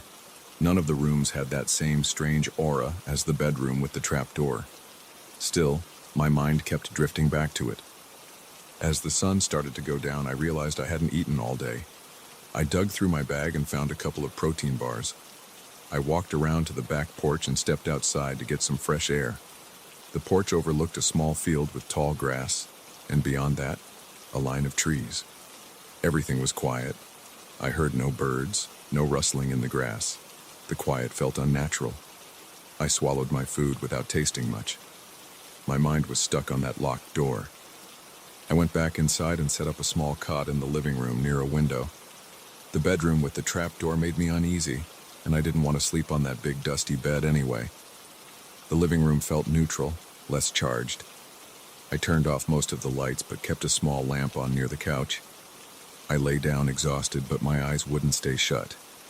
About an hour later, I heard a faint scratching sound. It was soft at first, like something brushing against wood. I sat up, heart pounding, trying to pinpoint the noise. It sounded like it came from underneath the floor. Every little hair on my arm stood up. I got up and walked toward the bedroom with the trapdoor, but the scratching stopped. I stood there in the hallway listening, but there was only silence. My heart was racing and my stomach felt tight. I took a step closer to the bedroom door, and the doorknob felt cold in my hand. I slowly pushed the door open.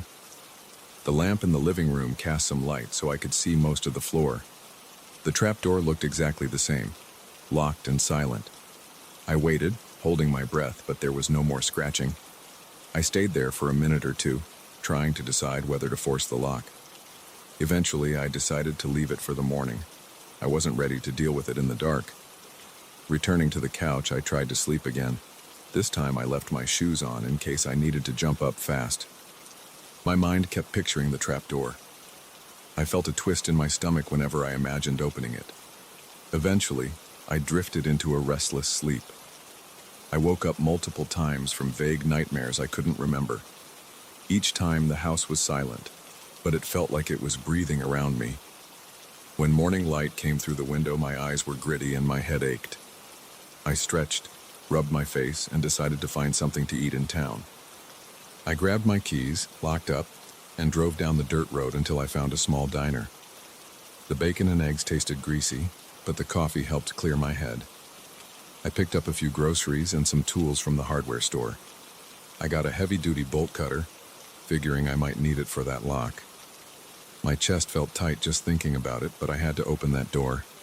The curiosity was too strong. Back at the house, I walked straight to the bedroom. My footsteps echoed in the hallway. I knelt down by the trap door and inspected the padlock more closely. It was thick and rusted, but I could still make out some brand name that I didn't recognize. I took a deep breath and positioned the bolt cutter around the lock. My arms shook a bit as I applied pressure. The lock didn't break on the first try. I repositioned, gritted my teeth, and squeezed harder. The lock snapped with a sharp crack, and I almost lost my balance. As soon as the lock broke, I felt a sudden rush of cold air like someone had opened a window. But the windows were all closed. My chest got that same pressure again, and I exhaled hard to calm myself. I set the broken padlock aside and lifted the trap door. It was heavier than I expected. The hinges squeaked, and dust fell into the dark opening below. A musty smell drifted up, not quite like mold, more like old earth and stale air. I shone a flashlight down. A wooden staircase led into darkness. The steps looked worn but not rotten. I took one careful step down, then another, keeping the flashlight aimed ahead of me. The walls were damp to the touch, and the air was thick. My heart was thudding so hard I could feel it in my ears. When I reached the bottom, I found a small room, maybe 10 by 10 feet with a low ceiling. The walls were rough stone. There was a single table against one wall and some shelves with jars. The jars were covered in dust and I couldn't see what was inside without wiping them off. I inched closer and wiped a jar with my sleeve. It looked like dried herbs or leaves. Another jar had a liquid that had turned dark over time. A shiver ran through my spine and the hair on my arm stood up again. Near the table I saw a wooden box. It had iron corners and a latch. The lid was carved with some kind of symbol, like 3 circles overlapping. It wasn't a symbol I recognized. My hands felt sweaty as I touched the latch. It wasn't locked. I lifted the lid and looked inside. There were some old letters and a small metal object wrapped in cloth. I unwrapped it and found what looked like a small bell with strange markings. I felt a chill holding it like it was unnaturally cold.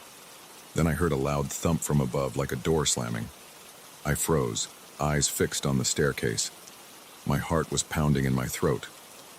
I half expected someone to come rushing down, but there was only silence. I took the letters and the metal bell, placed them in my jacket pocket, and headed back up.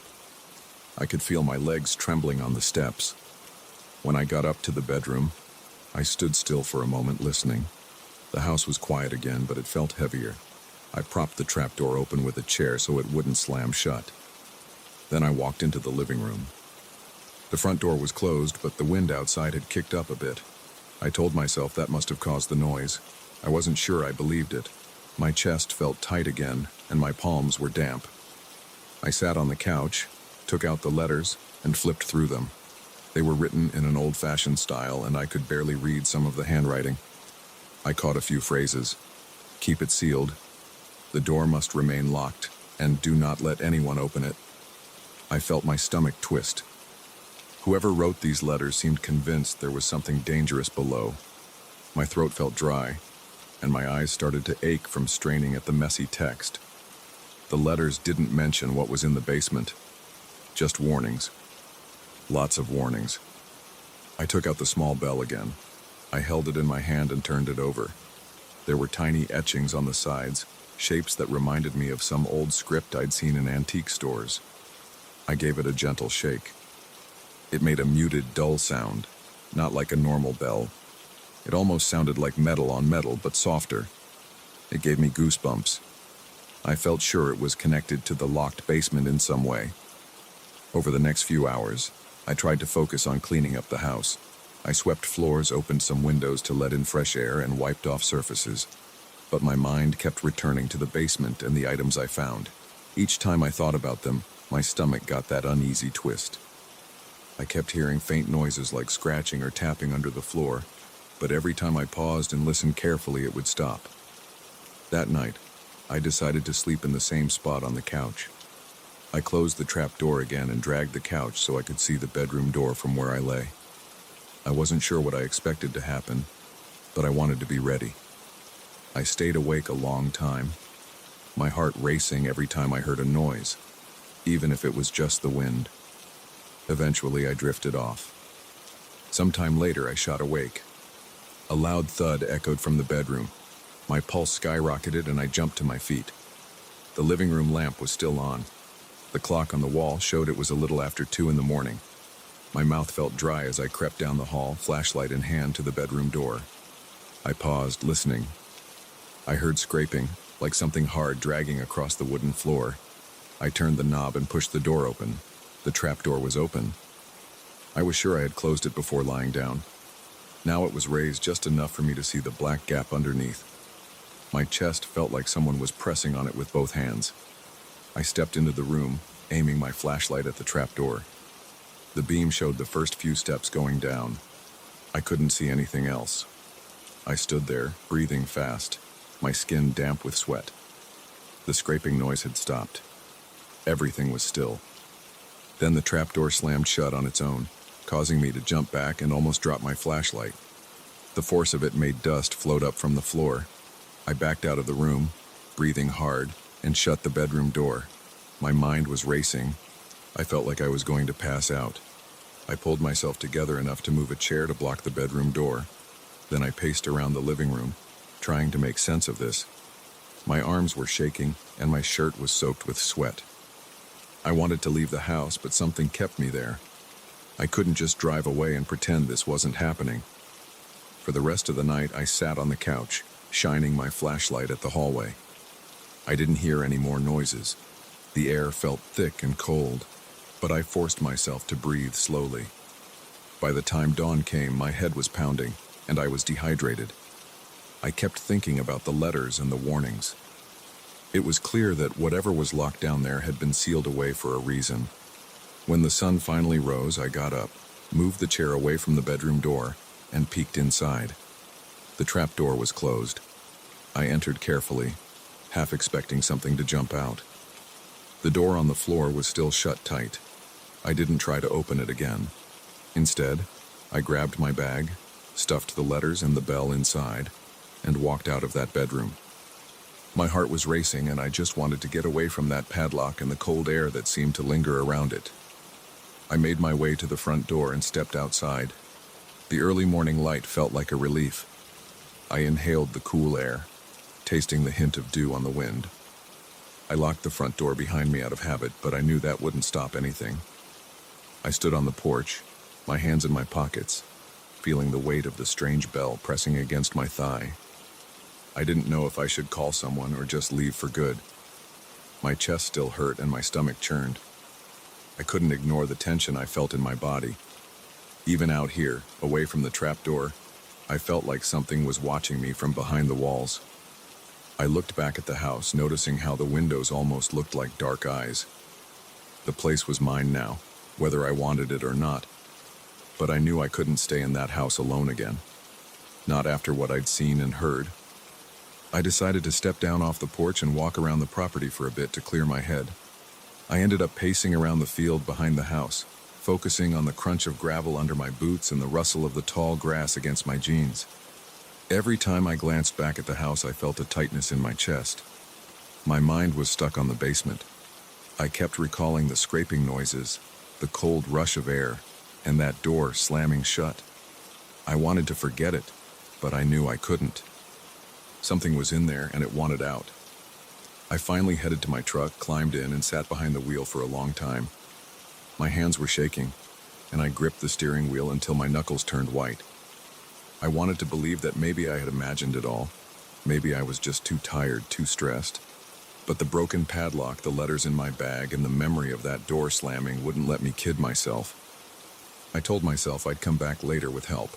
Or maybe I'd call someone who knows about old houses and weird old basements. But for now, I needed to get away. I started the engine and drove off, watching the house grow smaller in my rearview mirror. My heart pounded every time I thought about what might still be under that floor. The tightness in my chest stayed with me, and I couldn't shake the feeling that this was only the beginning. I was leaving for now, but I knew deep down that I would have to deal with whatever was locked in that basement.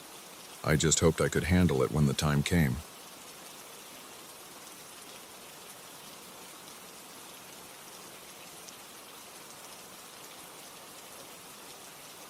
I felt a tightness in my chest the moment I stepped out of the car. The air was wet and smelled like old wood and damp leaves. My friend's cabin sat at the very edge of a steep trail, surrounded by towering pines that looked almost black against the late afternoon sky. When I looked at the peak above us, I saw swirling clouds of fog drifting in slow circles. I tried to remind myself I was here to relax, but my stomach churned.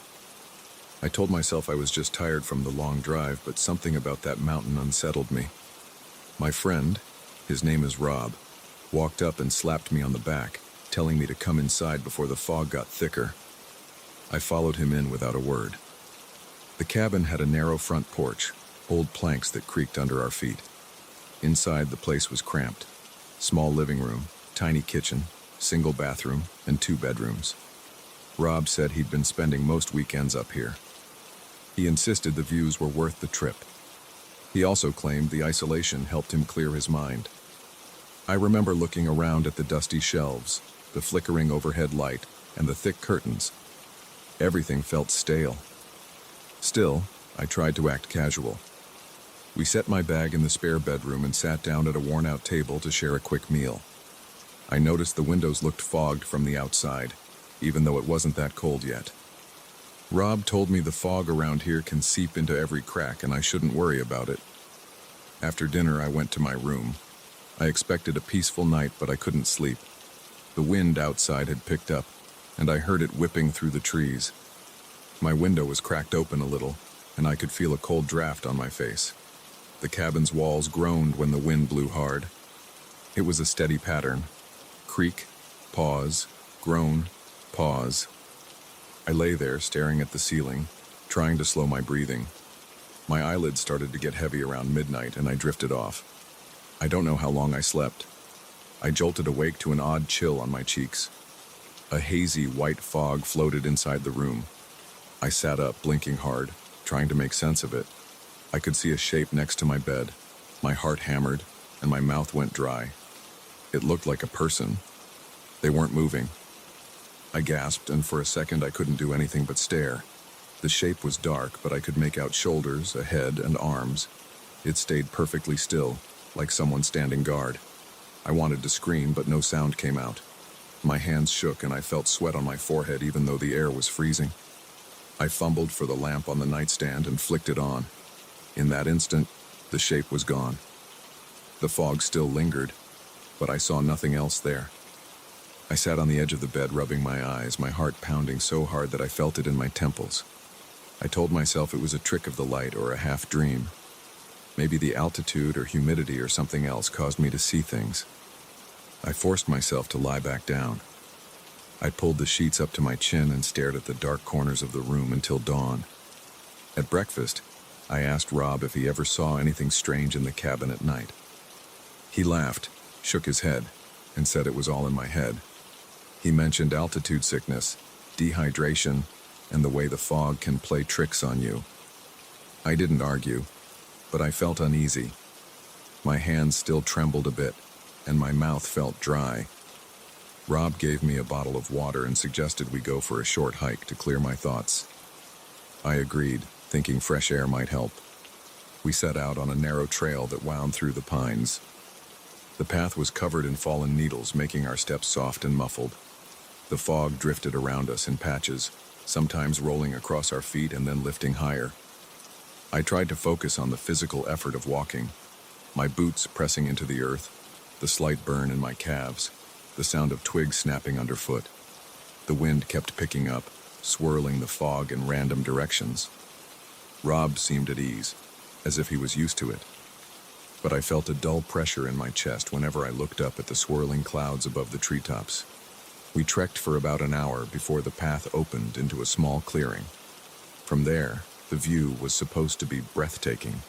I saw only shifting layers of white, It looked like we were standing on the edge of nothingness. The wind howled all around, but I couldn't see beyond a few feet. Rob said we should turn back. He joked that we wouldn't see a great view in this weather. I nodded, but I was distracted by a noise. I heard a faint murmur like distant voices.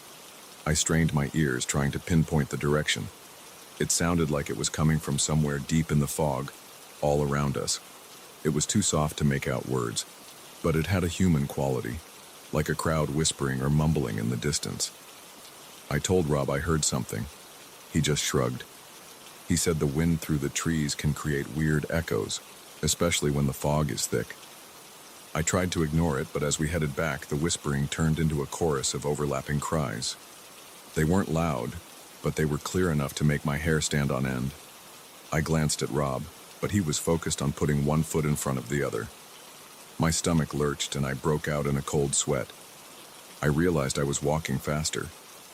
Rob asked if I was okay, and I just nodded.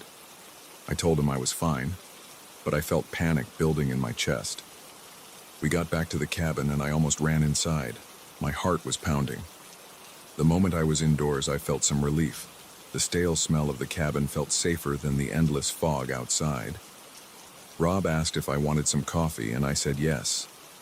We sat at the table again. He turned on an old radio he kept near the window.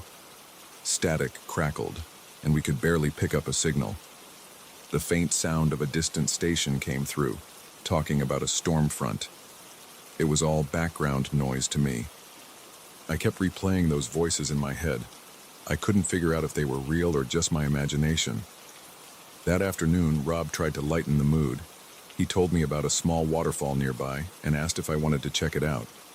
I mumbled something about needing to rest, so he left on his own. I was alone in the cabin and the silence weighed on me. I stepped outside to get some air. The fog had receded a bit around the porch so I could see the wooden steps and a stretch of rocky ground. I took a deep breath and tried to calm down. I could hear a faint dripping sound near the side of the cabin. I walked around and saw water trickling from a gutter, forming a puddle at the base of a wall. The smell of wet earth rose around me. I heard a branch snap somewhere behind me. My pulse spiked. I turned around, but there was only fog and trees. I felt a sensation of being watched. My shoulders tensed and I gritted my teeth. For a few seconds I just stood there, waiting for something to move. When nothing did, I walked back inside and locked the door. As afternoon shifted into evening, the clouds outside got darker. Rob returned with a shrug, saying the waterfall was just a trickle. He asked if I felt better. I just shrugged back. He suggested we build a fire in the small fireplace. I agreed, hoping the warmth and light might help me relax. We gathered some logs from the woodpile, lit them and sat on the couch. The fire crackled, sending tiny sparks into the air. We didn't talk much. I watched the flames dance, and for a moment, I felt almost normal. But the fog returned in full force after sunset. It pressed against the windows, turning them into glowing rectangles. The temperature dropped. Rob said goodnight and headed to his room. I stayed near the fire for a while, then decided to go to bed. My bedroom felt colder than before. I closed the window all the way. Even so, I saw a thin line of fog creeping under the door. My heart beat faster. I stuffed a towel at the threshold, hoping to block it. My throat felt tight. I turned off the light and got under the covers. I couldn't sleep. I stared at the dark, listening to my own breathing. About an hour later, I felt that cold draft again. The towel at the door was wet and fog was drifting in anyway. I sat up and looked at the foot of my bed. 3 figures stood there. They were motionless, their outlines faint in the white haze. I saw what looked like shoulders and heads. My stomach twisted, and I felt a hot rush of adrenaline. My chest tightened so hard I could barely breathe. I could taste metal on my tongue. I wanted to scream for Rob, but I was terrified that if I made a sound, these shapes would move closer. I forced myself to flip on the bedside lamp. In that instant, the room looked empty again. The fog swirled a bit, but the shapes were gone. My hands shook as I reached for my phone on the nightstand. I saw no signal, just a blank icon. I turned the lamp off again, then turned it on, off, as if testing whether the figures would show up if it was dark. I felt sweat dripping down my back. Nothing appeared. Eventually, I laid back, but my heart wouldn't slow down. In the morning, I confronted Rob. I told him I saw people in my room. He gave me the same explanation as before, that it was just an illusion, just my mind playing tricks in the fog. He seemed annoyed, like I was insulting his mountain retreat. I wanted to leave that day, but part of me felt compelled to stay. I wanted to prove to myself that I wasn't losing it. Rob went out for supplies. I stood on the porch looking at the peaks above, half obscured by gray clouds. I decided to take a walk on my own. I grabbed a flashlight and a water bottle, then headed down a trail I hadn't tried before. The path was narrower, with rocks and uneven steps. The fog wrapped around me pretty quickly, and soon I could only see a few yards in front. Everything was quiet except for my own footsteps. Then the voices started again, soft at first, then louder. They swelled in waves, as if I was surrounded by hundreds of unseen people. My heart pounded, and I felt dizzy. My legs tensed, and I crouched, shining the flashlight in all directions. The light only revealed shifting fog. I called out, "Hello?" My voice sounded small and shaky. The echoes of my shout came back, twisted and distorted. I heard what sounded like whispered responses, but I couldn't pick out any words. Panic rose in me, and I turned around to go back. Each step felt heavier. My feet slipped on damp leaves. The wind kicked up, and the voices seemed to rise with it. My hands trembled, and I kept the flashlight pointed at the ground to avoid tripping. Eventually, I found my way back to the cabin. I slammed the door behind me and locked it. I paced around the living room, breathing hard. My clothes were damp from the fog, and I felt a chill in my bones. Rob came back an hour later carrying groceries. I told him what happened, and he looked concerned, but still dismissive. He reminded me that altitude can affect the mind, that the damp cold can cause illusions, that I should rest more. I didn't know what else to say. I decided to push through one more night and leave in the morning. That evening, we tried to watch an old movie on a small TV. The reception was bad, but it kept my mind off things for a while. The wind outside became fiercer, rattling the windows. Around 10, Rob said he was going to bed. I stayed up, staring at the weak TV signal until I couldn't keep my eyes open. Then I went to my bedroom and saw that the floor near the door was damp again. I smelled that musty odor of wet fabric. I checked the window, made sure it was locked. I stuffed a fresh towel at the door. I changed into dry clothes and got under the covers, leaving the lamp on this time. I tried to calm my breathing. My eyes burned from lack of sleep. After a while, I must have dozed off. I opened my eyes to find the lamp still on, but now a thick cloud of fog filled the room. I felt cold on my face again. The shapes were back, this time closer to the bed. I saw at least two of them, standing motionless, their outlines more solid than before. They were about an arm's length away from me. My scalp tingled and my chest seized up. My mind went blank except for raw panic. I flailed for the lamp switch, but my hands were shaking so much I missed it at first. When I did manage to turn it off, the shapes vanished along with the light. I flicked it back on. They were gone. My breath came in short gasps. I didn't sleep for the rest of the night. I sat up, huddled under a blanket, glaring at the corners of the room, expecting to see them again. By morning, my eyes were bloodshot and my limbs felt weak. I told Rob I was leaving. He tried to persuade me to stay another night, but I couldn't take it anymore. I didn't care if he thought I was losing my mind. I packed my bag and walked out to my car. Standing by the driver's side, I looked up at the mountain. Fog covered the peak like a heavy shroud. I felt the same oppressive weight in the air. For a second, I thought I heard those voices again, drifting on the wind. My stomach turned, and I forced myself to open the car door and get in. Rob waved from the porch. I started the engine, and I took one last glance at the cabin before pulling away. As I drove down the rough mountain road, I realized my heartbeat was slowing, and the tension in my shoulders eased. The fog thinned with every mile I put between myself and that summit.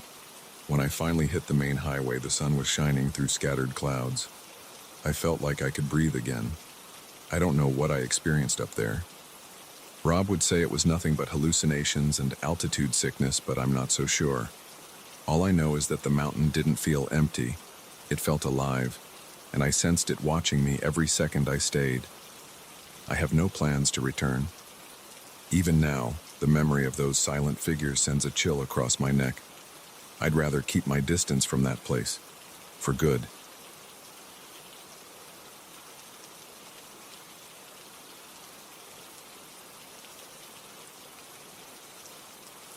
I started working in this old Art Deco building in the center of the city 6 months ago. On my first day, I noticed the ornate lobby. The floors had geometric patterns, and the marble columns had sharp lines carved into them. Everyone I talked to during that day said the building had a certain charm. They pointed out the decorative elevators with their iron gates. They said it was part of the building's legacy from the 1930s. I nodded along, but I couldn't ignore a strange feeling in my chest. It felt heavy. I didn't know if it was anxiety about the new job or the building's atmosphere. I tried to brush it off and focus on my routine. After 2 weeks, I realized I was often the last person to leave the office. My role involved handling financial reports, and these reports tended to pile up. I stayed late to meet deadlines, and I found myself alone in the long corridors. There were times when the silence weighed on me. The overhead lights buzzed. The walls seemed to press in on me. I told myself I was just tired. But every time I walked to the elevator, my skin prickled. The elevator is old. It has a folding gate you have to pull aside before stepping in. There's a manual lever that you operate to choose your floor. It's supposed to be electric now, but it still has that old lever style on the panel. There's a faint smell of grease and metal inside. Sometimes it's mixed with a stale odor. I never liked that smell. I couldn't tell if it was mold or something else. The interior lights are weak. They flicker when the elevator moves. The floor is made of dark tiles, and the walls are lined with scratched steel panels. One night, around 9 p.m., I packed my bag and headed for the elevator. The corridor lights were already dimmed for the night. As I approached the elevator, I saw something that made me stop. The elevator gate was open, but I was sure I left it closed when I came up. I looked around. The corridor was empty. I could see the reflection of a single overhead bulb on the polished floor. My heart pounded. I took a few breaths and stepped into the elevator. I closed the gate and pressed the button for the lobby. As it started moving, I felt a slight jolt, and the lights flickered once, then stayed on. Nothing happened until the elevator reached the 5th floor. It stopped. The gate stayed closed, but the elevator just paused. I hadn't pressed 5. I tried pressing the lobby button again, but it didn't move. I could hear the hum of the motor. I waited for a few seconds. Then, without warning, it continued down. It didn't open the gate at the 5th floor or anything. It just went straight to the lobby after that brief delay. I walked out, trying to seem calm, but my hands were clammy. My breath felt tight. The lobby security guard was busy at his desk, so I just waved goodbye and left. I told myself it was a glitch. The next day I stayed late again. This time it was 10 p.m. when I finished. I grabbed my coat, locked my office, and walked down the corridor to the elevator. The place was silent. I could only hear my own footsteps. They echoed in the hallway. When I reached the elevator, I heard a soft clank inside the shaft. It sounded like the elevator was moving. I pressed the call button. The sound stopped. The elevator arrived. The gate slid open. I saw no one inside. I stepped in, pressed the button for the lobby, and waited. The ride was quiet until the 6th floor. Then it stopped on 6. The gate slid open by itself. I looked out into the dark hallway. No lights were on. I peered into the hallway and whispered, "Anyone there?" There was no answer. I pressed the lobby button again. Nothing happened for a moment. My pulse felt like it was hammering in my neck. The gate stayed open and the elevator stayed on the 6th floor. After a few seconds, the gate slid shut on its own, and the elevator continued down. When I got to the lobby, I saw the guard again. He greeted me, but I didn't say much. I just nodded and left. My stomach felt twisted. My throat was dry. I needed fresh air. Outside, the city lights and the cool breeze made me feel a bit better. I told myself I was stressed and that old elevators sometimes acted weird. I decided not to mention it to my boss or coworkers. I didn't want them to think I was losing it. 2 weeks later, I stayed after hours to finish an important report. It was around 8 p.m. I stepped out to get a soda from the vending machine. The machine is at the end of the hallway. I heard something near the elevator.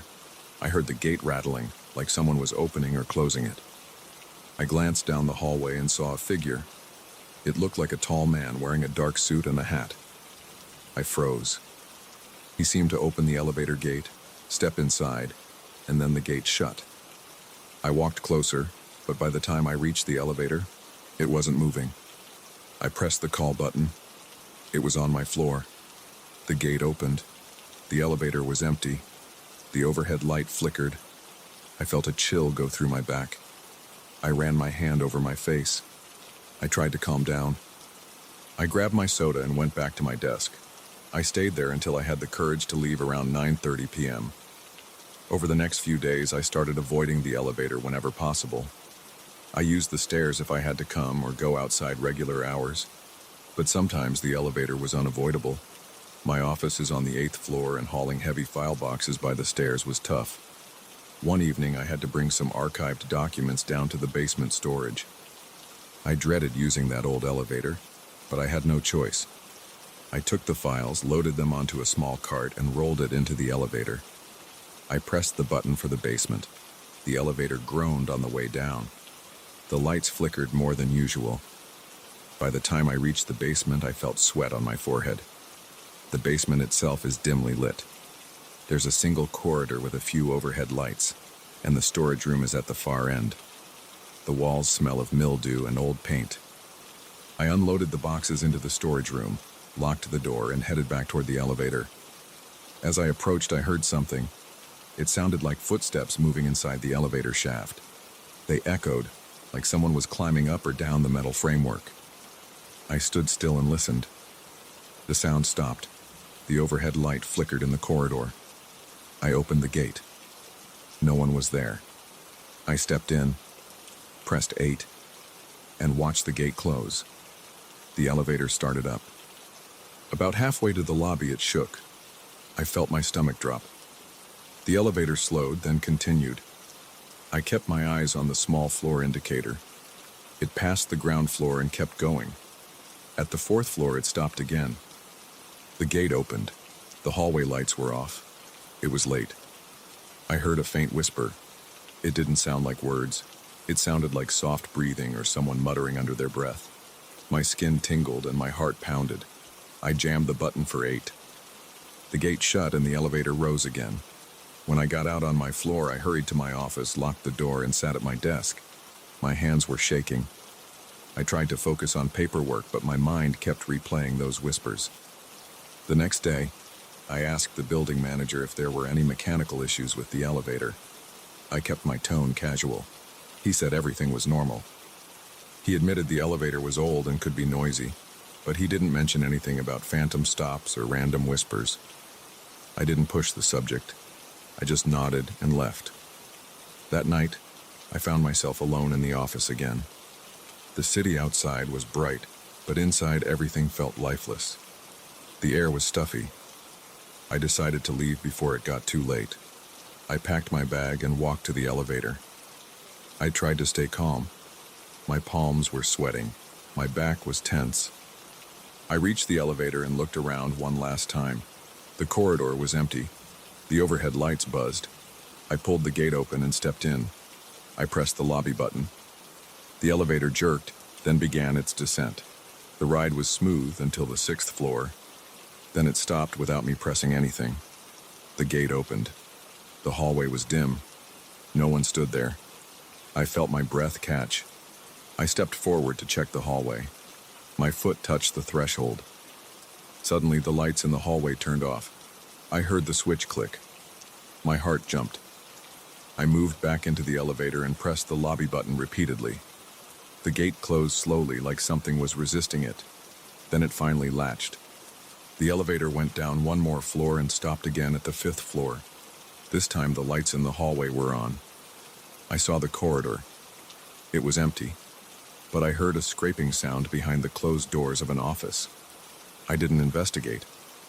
I stayed in the elevator, pressing the button. My hands were trembling. The elevator moved again, stopping at the lobby. I rushed out. The security guard wasn't at his desk. I didn't bother waiting. I pushed open the main doors and stepped onto the sidewalk. The cool air hit my face, my knees felt weak. I stood there for a moment, breathing hard. I turned around and looked at the lobby. No one was inside. The guard must have been in the back room or in the restroom. I decided I didn't want to talk to anyone about this. I just wanted to go home. For the next few weeks, I had these experiences on and off. Sometimes the elevator operated normally, and I wondered if I had imagined everything. Other times it stopped on random floors. I heard strange noises that didn't make sense. I tried to record audio on my phone once, but all I got was static. That night, the elevator never acted up. It felt like the building was playing games with me. Then one Friday night, I had to send an urgent email to a client. I stayed until 7 p.m. That wasn't too late, so I felt okay. I gathered my things and headed for the elevator. When I got there, I felt a sudden drop in temperature. My arms tingled. I hit the call button. The elevator arrived. As I stepped in, I saw the reflection of someone standing behind me in the steel panel. They wore a hat. I spun around. No one was there. I stood still, heart racing. The gate started to close on its own. I jumped to the control panel and pressed the lobby button, hoping it would just take me down without any interruptions. The elevator passed the 7th floor, the 6th floor, then the 5th floor. I watched the dial. Everything was smooth. I exhaled, thinking maybe it would be a normal ride. Then it jerked to a stop between the 3rd and 2nd floor. The lights flickered and went out. I was in complete darkness. I could only hear my own breathing. I fumbled for my phone. My hands were sweaty, and my chest felt tight. I turned on the phone's flashlight. I shined it around. The elevator was empty. The gate was closed. I pressed the emergency button. The motor whirred and the lights came back on. The elevator resumed its descent. It stopped at the lobby. When the gate opened, I practically ran out. I saw the security guard standing by his desk, sipping coffee. I told him the elevator got stuck for a second. He looked surprised. He apologized for not noticing. He said he'd inform the manager. I nodded and left. I walked straight to my car, got in, and sat there for a while, trying to steady my breathing. My shirt was damp from sweat. My heart was still pounding. Over the weekend, I couldn't stop thinking about that moment in the dark. The reflection of that hat kept replaying in my mind. I considered quitting, but I needed the job. On Monday, I went in early and tried to talk to the building manager again. I asked if anyone had reported odd occurrences. He shook his head. He asked if I was okay. I forced a smile and said I was. Then I went to my office. I felt uneasy all day. That evening, I left exactly at 5 p.m. to avoid being alone. Everything was calm for a while, but deadlines piled up again, and a few days later, I stayed until 8 p.m. As I gathered my coat, I heard footsteps in the hallway. I assumed it was a coworker. I looked out, but no one was there. The sound continued like heavy shoes pacing back and forth. I felt my heart tighten. I decided I couldn't stay in the office. I turned off the lights and locked the door. I followed the corridor to the elevator. I heard a faint whisper near my ear. It sounded like someone breathing in my personal space. I swung around, shining my phone light, but I saw nothing. I walked faster. When I reached the elevator, I heard the gate clank open by itself. I leaned forward and saw the elevator was right there, as if it had been waiting for me. I considered taking the stairs, but my office was on the 8th floor. My legs were tired, and I had a heavy bag with me. I stepped into the elevator and pressed the lobby button. The gate closed with a metallic snap. The ride was silent until the 7th floor. The elevator slowed, but then it picked up speed again. At the 5th floor, it stopped. The gate slid open. I could see the dark hallway. The overhead light in the elevator blinked, and I saw that hat again, just for a second, near the edge of the gate. I gasped and stumbled back. Then the elevator gate slammed shut, and the elevator continued down. When I reached the lobby, I felt a rush of relief. I got out, nodded at the guard, and walked outside. My legs were weak. I stood on the sidewalk, breathing the cool evening air. I told myself that was enough. I made a plan to talk to my boss about working different hours. I couldn't handle these late nights anymore. At least if I left with the crowd, I wouldn't be alone in that elevator. I tried to calm myself. I looked at the building's facade. The Art Deco details were supposed to be beautiful, but I only felt a sense of dread. I checked my watch. It was 8:15 p.m. The street was half empty. Headlights from passing cars lit the sidewalk in short bursts. I realized I had no proof of anything. There were no security tapes showing a man in a hat. No one else had mentioned seeing anything strange. Maybe others had experiences but never talked about them. Maybe they didn't stay late enough. I don't know. All I know is that every time I use that elevator alone, I feel watched. I hear whispers I can't explain. I see the gate open on floors where nobody should be. I see glimpses of a figure I can never find. I keep telling myself I'll quit, but so far I haven't. I keep hoping management will upgrade the elevator or that we'll move to a different building. But until that happens, I just try to avoid staying late. If I do have to stay, I stay in my office until I see a coworker in the hallway, and then I slip out with them. It's not perfect, but I don't know what else to do. I can't prove anything, and I don't think it would help if I tried. That's how it is. I work in an old Art Deco building with an antique elevator. It moves by itself at night. It stops on floors nobody called. Sometimes I catch a glimpse of a hat or hear muted whispers. No one else admits to seeing or hearing anything. But I can't ignore what I've experienced. It's not imagination. It's real enough for me. And as long as I have to stay in that place, I'll keep my guard up every time I step into that elevator. I'll breathe shallowly. I'll feel my heart thump against my rib cage. I'll watch the gate, waiting for it to open on some empty floor again. And I'll try not to think about what I might see if it does.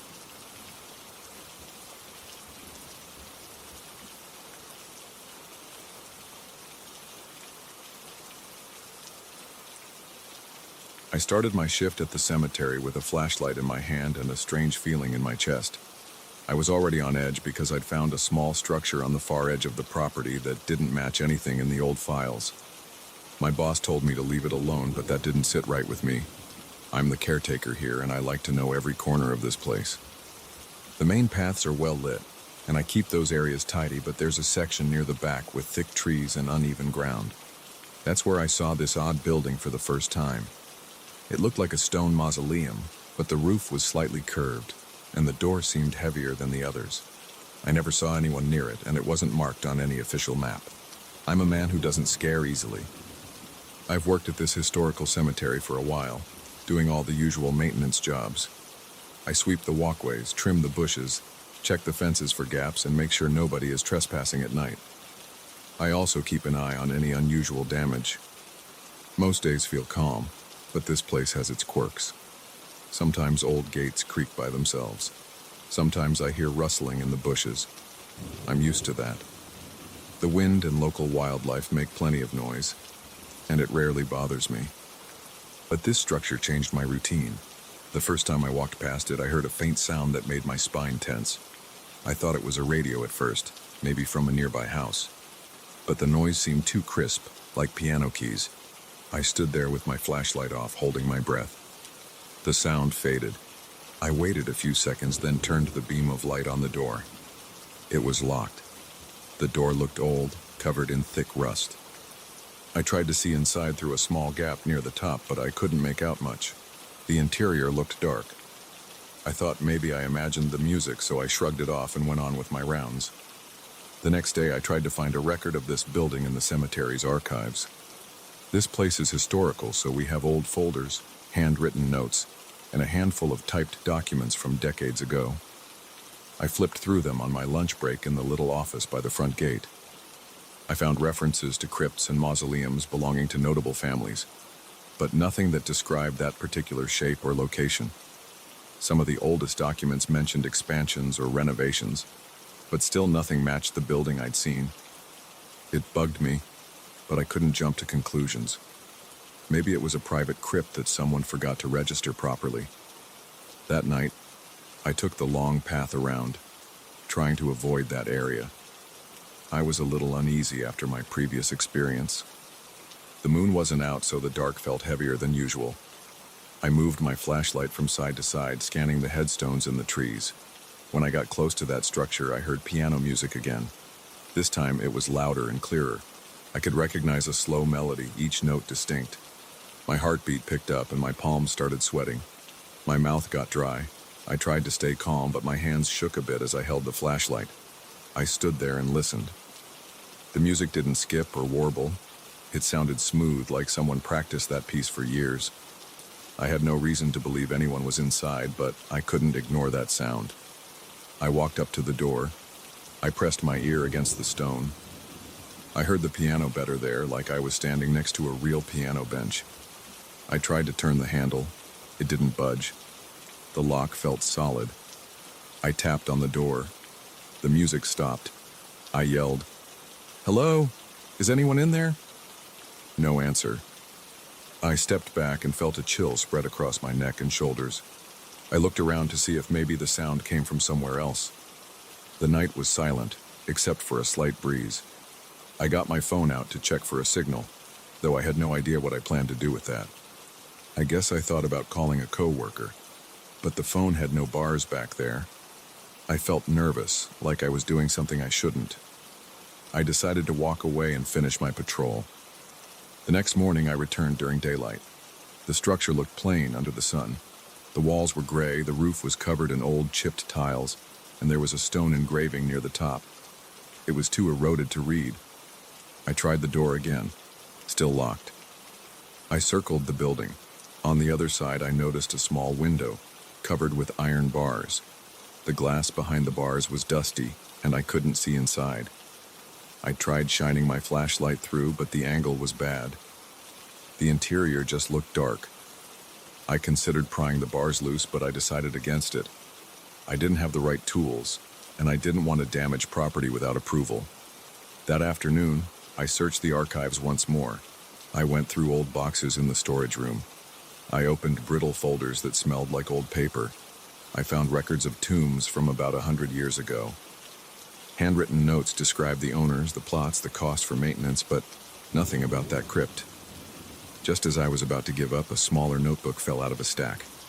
It had no label on the cover. Inside, someone had made partial sketches of the cemetery layout. The drawings were rough. The caretaker at the time might have jotted them down to plan repairs. On the last page, I saw a shape that looked like the structure I kept seeing. Next to it was a scribbled note. Strange addition, not on official list. That was it. No date, no explanation. I felt my heart skip a beat. I had proof that someone noticed it before. When I went on my evening rounds, I heard the piano music for the third time. It was the same slow melody, almost hypnotic. I decided to do more than just knock. I shined my flashlight around the edges of the door, looking for gaps or hidden latches. The music kept playing. My breathing got faster. My chest felt tight. The notes sounded too perfect. My mind kept saying this shouldn't be possible. The building looked abandoned. It had no electricity or windows big enough for a piano to fit inside. I tried pushing on the door with my shoulder. It felt solid as a rock. I didn't want to break anything, but I felt this urge to get inside. I slammed my fist against the door a few times. The music stopped. My ears rang with the sudden silence. Then I heard a shuffle from within, like someone shifting on a wooden bench. I froze. I whispered, "Who's there?" Nothing. After a few seconds, the music started up again, repeating the same melody. My hands felt sweaty, and I wiped them on my pants. I backed away. Every hair on my arm stood up. I walked off, feeling unsettled. Later that night, I dreamed about the crypt. I saw myself inside, holding a flashlight over a piano. A stack of papers sat on top of the piano. My name, Jacob, was scribbled in the margins. I woke up with a jerk, sweat on my forehead. I told myself it was just a dream, but it stayed with me all morning. On my next shift, I couldn't stop thinking about the place. I decided to bring a crowbar. I kept it in a tool bag with some wrenches and screwdrivers. Around midnight, when the grounds were silent, I walked straight to that crypt. The music started before I even arrived. The same slow tune, repeated again and again. My heart pounded. I felt sweat running down my back and my throat felt tight. I gripped the crowbar. When I got to the door, I set the flashlight on the ground. I wedged the crowbar between the door and the frame. I gave it a good yank. The metal screeched. My muscles strained and I felt my arms shaking. The music inside kept going, no change in tempo. I pulled harder and the old lock snapped. The door swung open an inch. I heard a pop, then silence. The piano stopped. I held my breath, pushed the door open further and pointed my flashlight inside. The air felt dense, like I'd walked into a place that hadn't been opened in decades. Dust hung in the beam of light. My nose itched. The walls were stone. In the center of the small room, I saw an upright piano covered in a sheet. The sheet looked stained with time and the corners were frayed. I stepped inside, shining the light around. There was no one there. It was just me and that piano. In the corner, I saw a small wooden table piled with old papers. My hands shook a little as I stepped toward the table. My mouth felt dry. I kept expecting someone to jump out from behind the piano, but no one did. I picked up the top sheet. The handwriting looked old and faded. Musical notes spread across the page. On the side, I saw my first name written in clear letters, Jacob. The date at the top read 1920. That was about 100 years ago. My heart thudded in my chest. I skimmed the text. There were references to a caretaker. Next to it was my last name, spelled correctly. It described small details: my hair color, my height, my job duties. It even mentioned the brand of flashlight I used. I felt my stomach flip. I checked the other papers. They were more or less the same. Some were rough sketches of the cemetery, with notes about my route. Some included details about the jeans and boots I wore. I swallowed hard. My breath came in quick bursts. My skin felt clammy. I stood there trying to process everything. The smell of old paper and stone filled my nose. I heard a dripping sound in the corner, maybe from groundwater. The piano stood silently. I lifted the sheet, and the piano's wood looked pristine. I pressed one key gently. The note rang out, matching the tone I'd heard from outside. I felt a flash of anxiety. I looked around for any sign of a hidden speaker or something that might explain the music. There was nothing.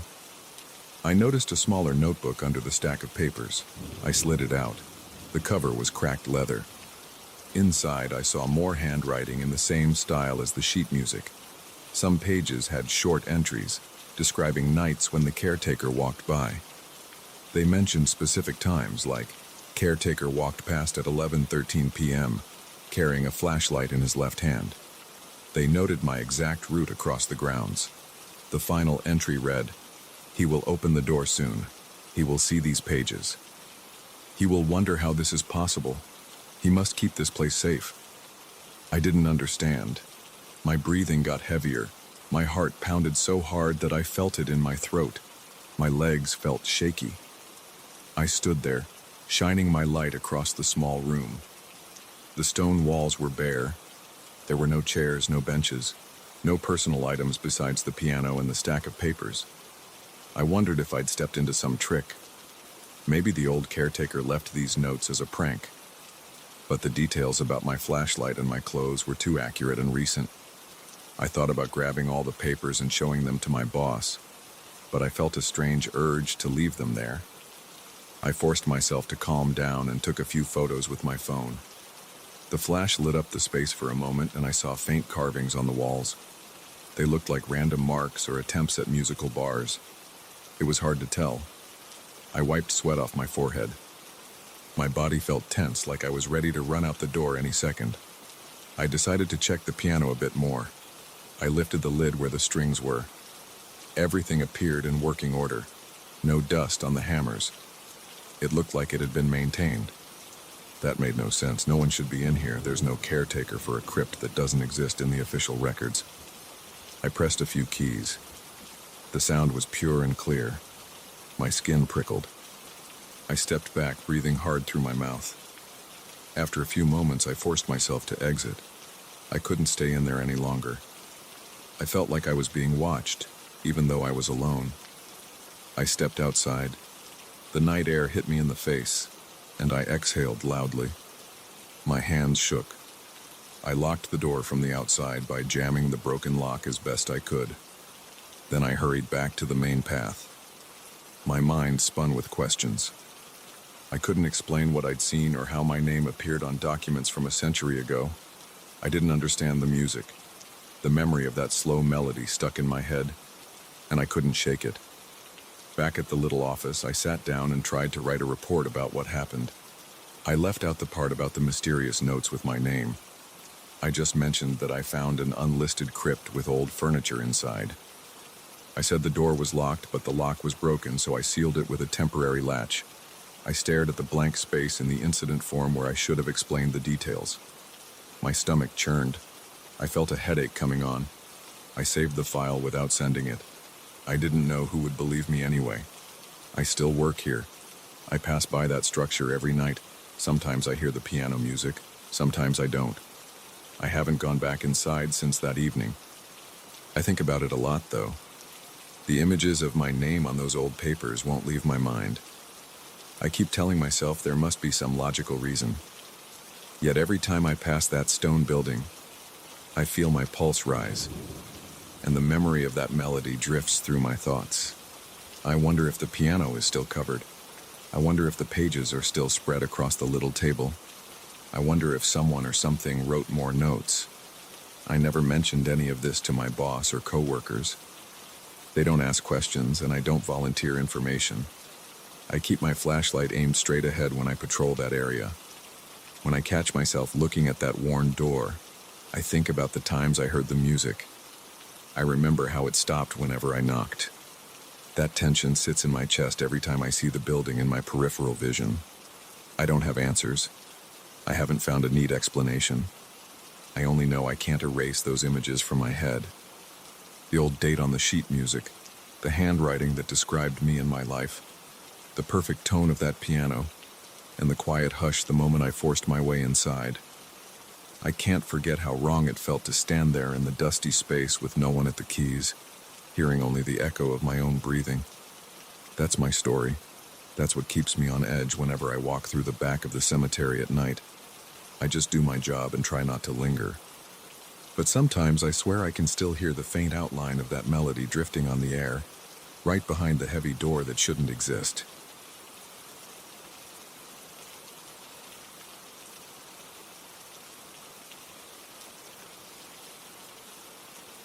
I moved into this place because the price was too low to ignore. The listing said it was over 100 years old. The seller mentioned some minor repairs, but nothing out of the ordinary. The neighborhood was quiet, and I liked the idea of living in a piece of history. I had no real expectations besides making it my home.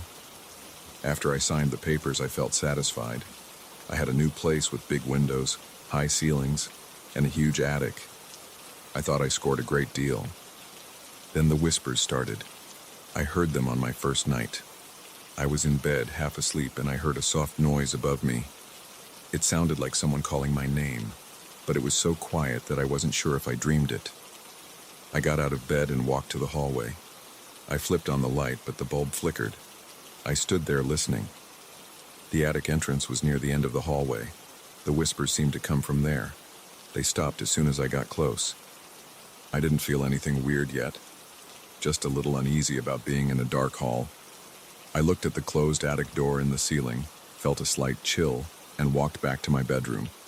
I thought maybe I was tired, or imagined it. The next day I woke up and tried to forget about it. I did some unpacking, set up a couple of shelves in the living room, and made lunch in my new kitchen. I was excited about the old-fashioned fixtures. The sink had these detailed brass handles, and there was a big pantry that smelled like old wood. Everything felt normal until late afternoon. I was on the couch, scrolling through my phone, when I heard the whispers again. It was the same soft calling of my name. It echoed for maybe 2 seconds, then died.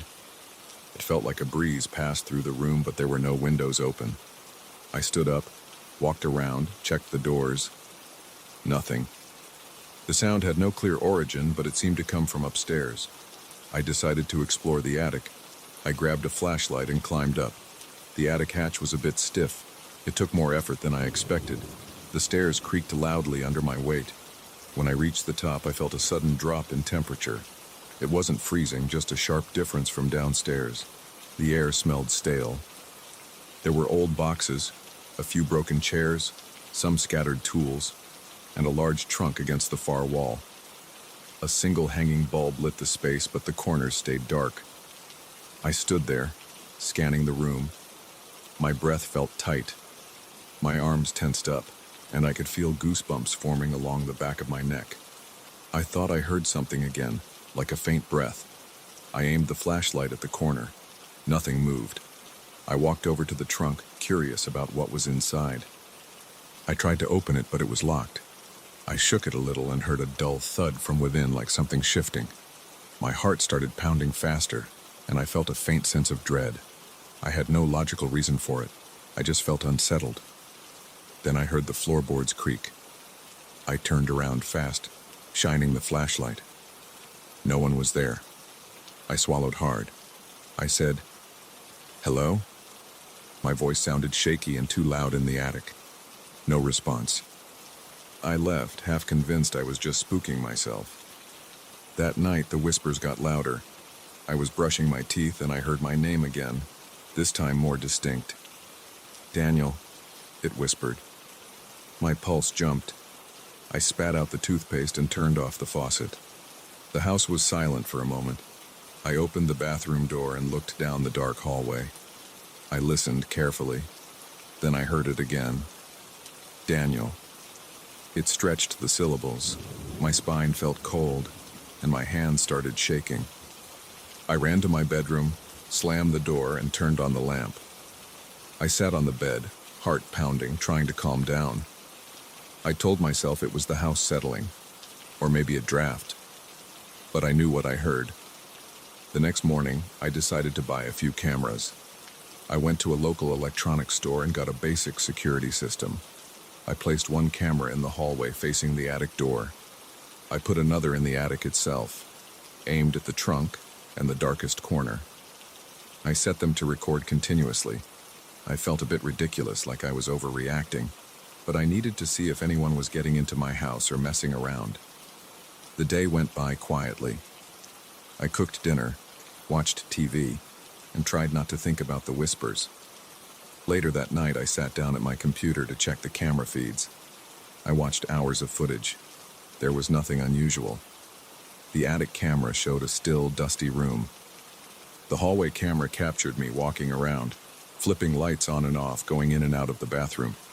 No intruders, no unexplained shadows. I started to think maybe I was just hearing things.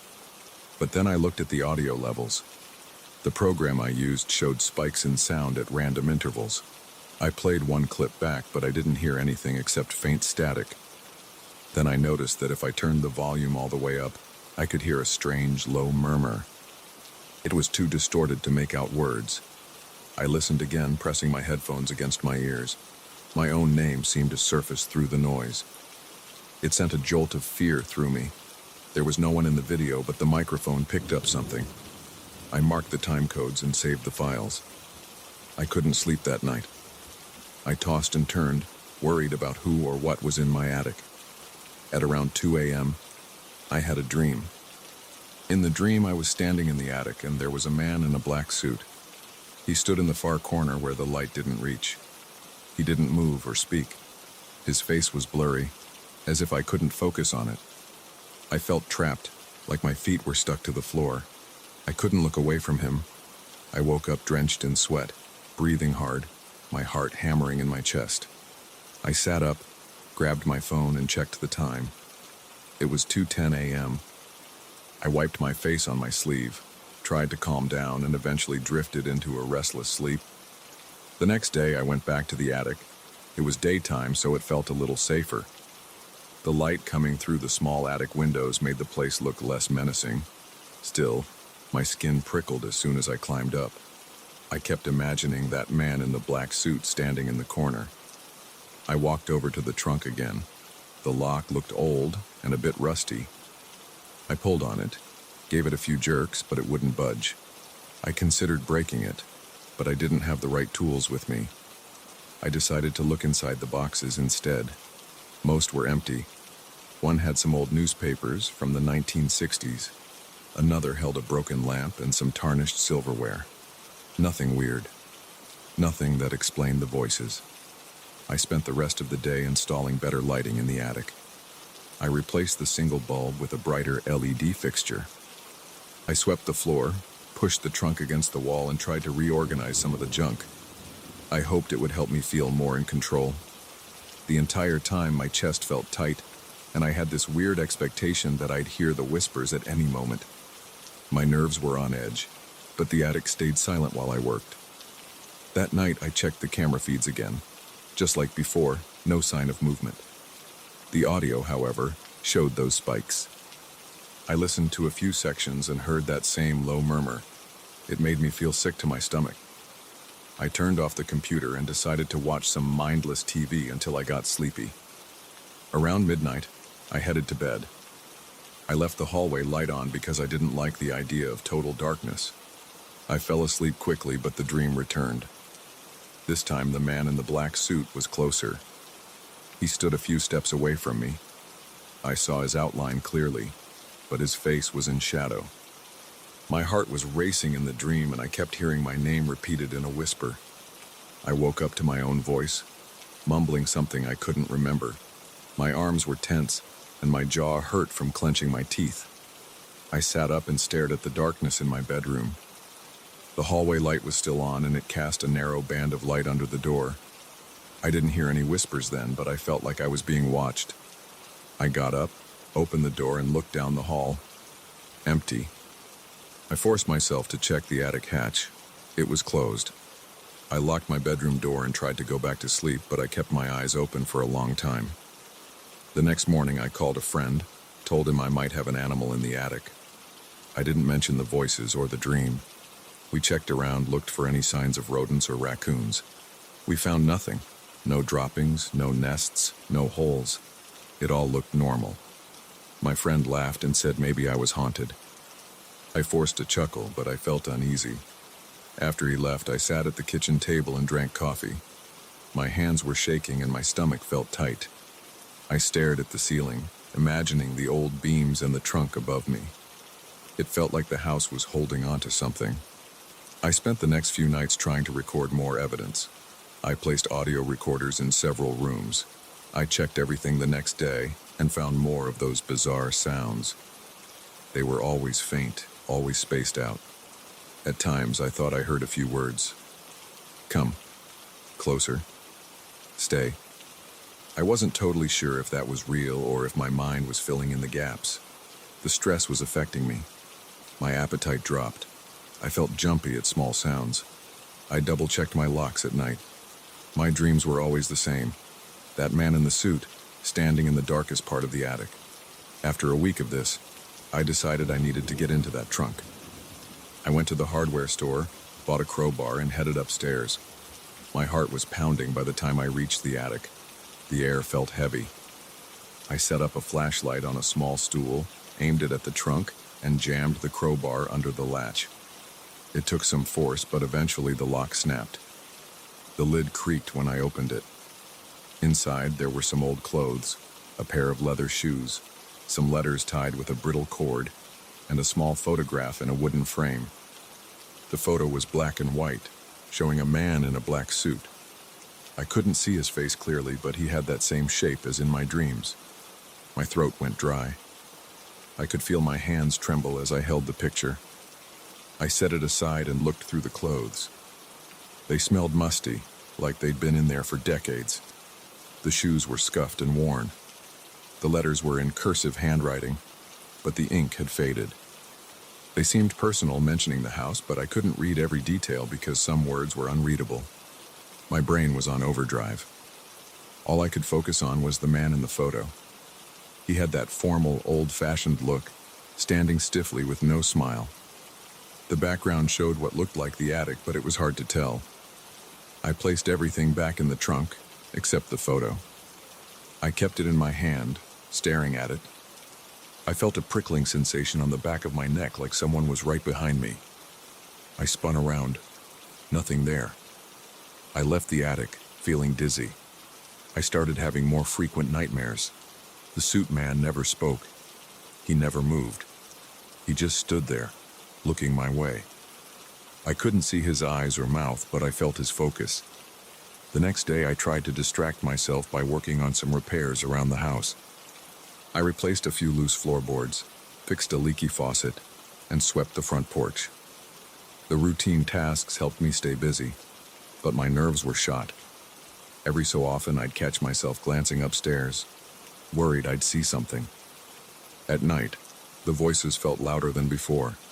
The sound seemed to come through the walls. I sat in the living room, all the lights on, and listened. It was a constant hush, like a person breathing my name. I wanted to run outside and drive away, but I forced myself to stay calm. My chest felt tight, my scalp tingled, my hands were cold and damp. I pushed back against the fear, telling myself it was just a house, an old place with creaky wood and weird acoustics. But deep down I knew there was more to it. I started talking to the empty space, asking it what it wanted. I didn't get an answer, just that whisper repeating my name. I tried to ignore it and watch TV, but my concentration was ruined. I turned the volume up, but the whispered words just slid under the noise. I slammed my hands on the coffee table and shouted, "Stop!" The voices faded for a second, then came back. I felt helpless. I decided to check the camera feeds one more time. I scanned every second of footage from the attic cam. There was nothing visible, just the faint flickers of dust in the air. The audio was a mess of static. But then I noticed a single frame where the static changed shape. It looked like a shadow. I advanced it frame by frame, and I saw a silhouette in the corner. It matched the shape of the man in my dreams. The figure lasted only a moment. My hand shook on the mouse, and I felt a sting of panic in my chest. The next frame, he was gone. I replayed it 5 times, double-checking. Same fleeting shadow. I saved the file and turned off the computer. I felt shaky all over. My legs were weak and I needed to sit. I sank into the chair, staring at the blank monitor. I kept seeing that silhouette in my head. It was the same presence I felt every time I heard my name. He was there, just out of sight, calling me to the attic. My phone buzzed and I almost jumped out of my skin. It was a friend asking how I was settling in. I lied and said everything was fine. I didn't want anyone to think I was losing it. That night, I barely slept. Every time I closed my eyes, I saw that black suit. The house felt like it was alive with tension. The walls creaked more than usual. The wind outside seemed to rattle the windows. I got out of bed around 3 a.m. and walked down the hallway. I stood under the attic hatch, staring up at it. My heart pounded. I reached up and touched the latch, but I couldn't bring myself to open it. The cold air around the hatch made my arm hairs stand on end. I whispered, "What do you want?" No answer, just silence. My throat felt dry. My mouth tasted stale. I kept my hand there for a moment, then I backed away and returned to my room. I'm still in this house. I think about leaving, but I already bought the place. I can't just abandon it. I'm trying to figure out what's happening here. I keep the cameras rolling and I listen to the recordings every day. Sometimes I think I hear new words in those whispers. Sometimes they sound angry, other times sad. The man in the black suit still visits my dreams.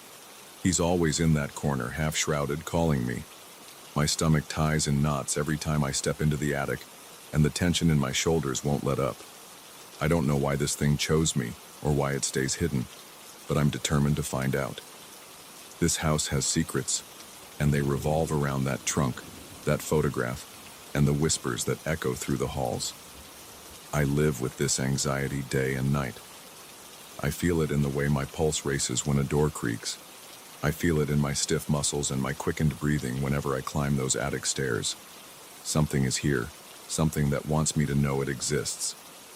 And now I can't leave this behind. I have to face it. This is my house now, and I have to find a way to make sense of whatever's lurking in the dark.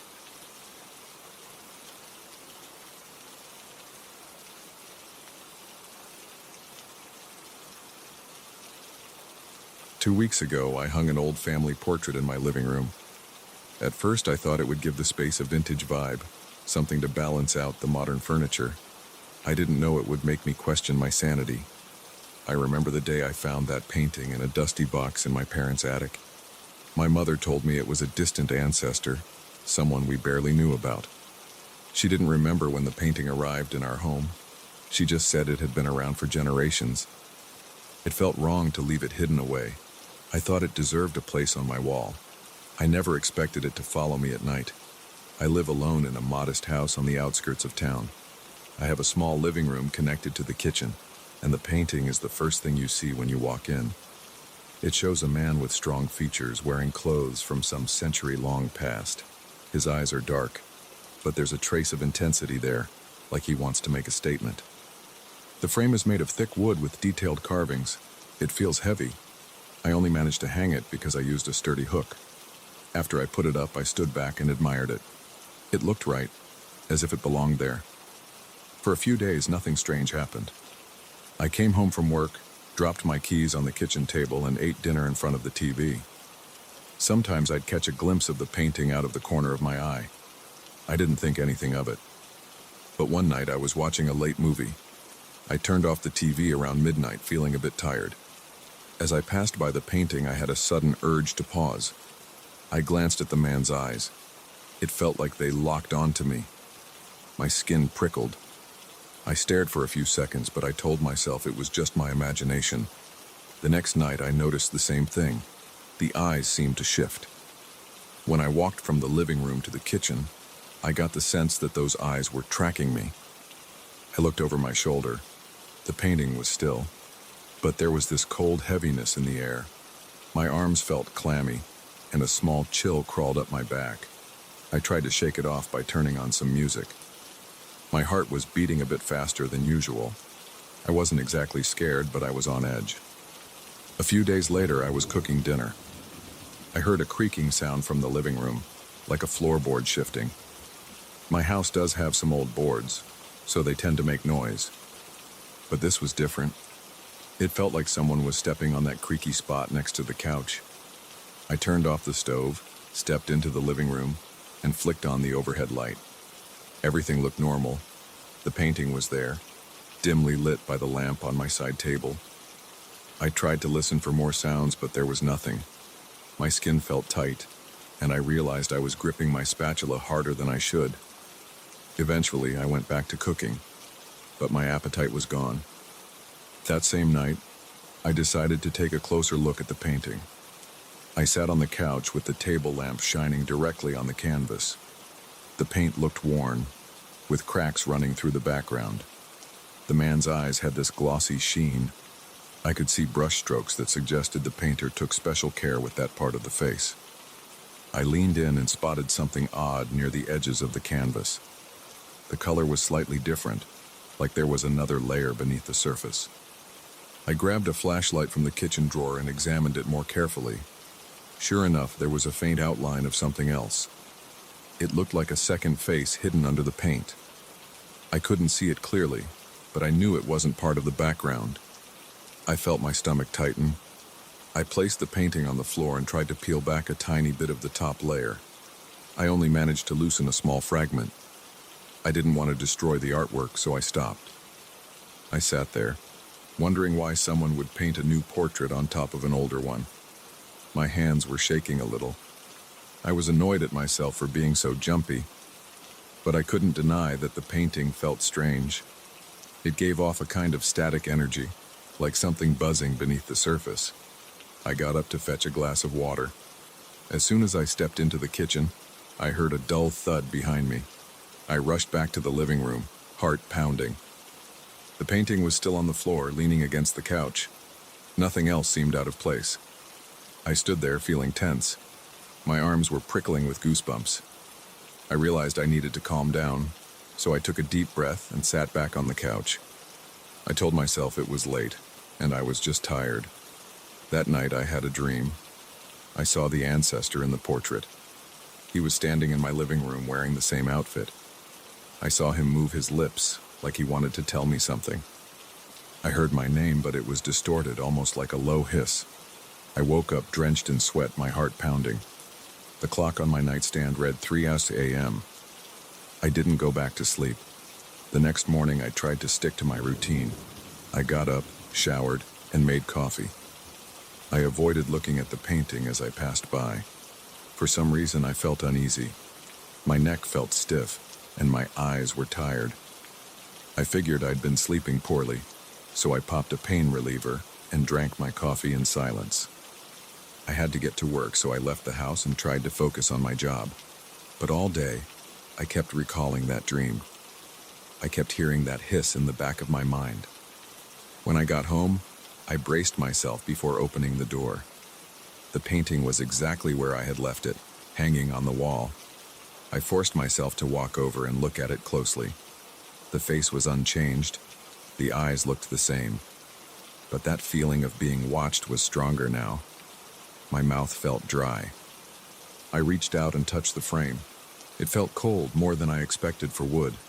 My spine tingled, but I shook it off and went about my evening. I tried to distract myself by scrolling through my phone. It didn't help. Every few minutes I glanced at the painting. Around 10 o'clock I was cleaning up the living room. I turned off the lamp and started to walk out. Suddenly, I had the sensation that someone was standing right behind me. My back tightened. My heart rate spiked and I felt an urgent need to run. I whipped around, my breath catching in my throat. The painting was there, and the rest of the room was empty. But the air felt dense, like the pressure in the room had changed. I forced myself to breathe. I walked to the hallway, refusing to look back again. That night I lay in bed, eyes on the ceiling. My body was tired, but my mind was racing. Thoughts kept circling around the hidden face I saw under the paint. I wondered if I should try to restore the original image. Maybe that hidden face held some clue about this ancestor. My chest felt tight. I wasn't sure if I wanted to know. The dream had already rattled me, and I didn't feel ready to uncover more secrets. I forced myself to close my eyes and eventually drifted off. My sleep was restless. I kept dreaming of the man in the portrait. In one dream, he reached out and grabbed my wrist. I felt pressure, like a real hand squeezing my arm. Then I saw a second face overlap his, flickering like a weak flashlight.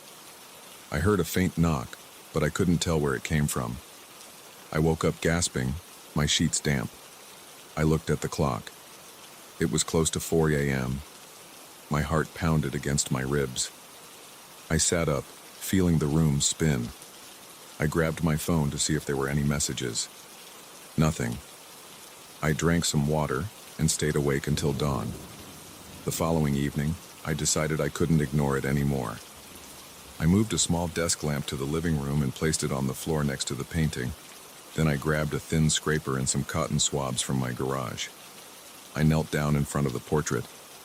My hands were shaking a bit as I started to gently test the layers of paint near the edges. I wanted to see if I could peel back enough to reveal what was underneath without damaging the entire piece.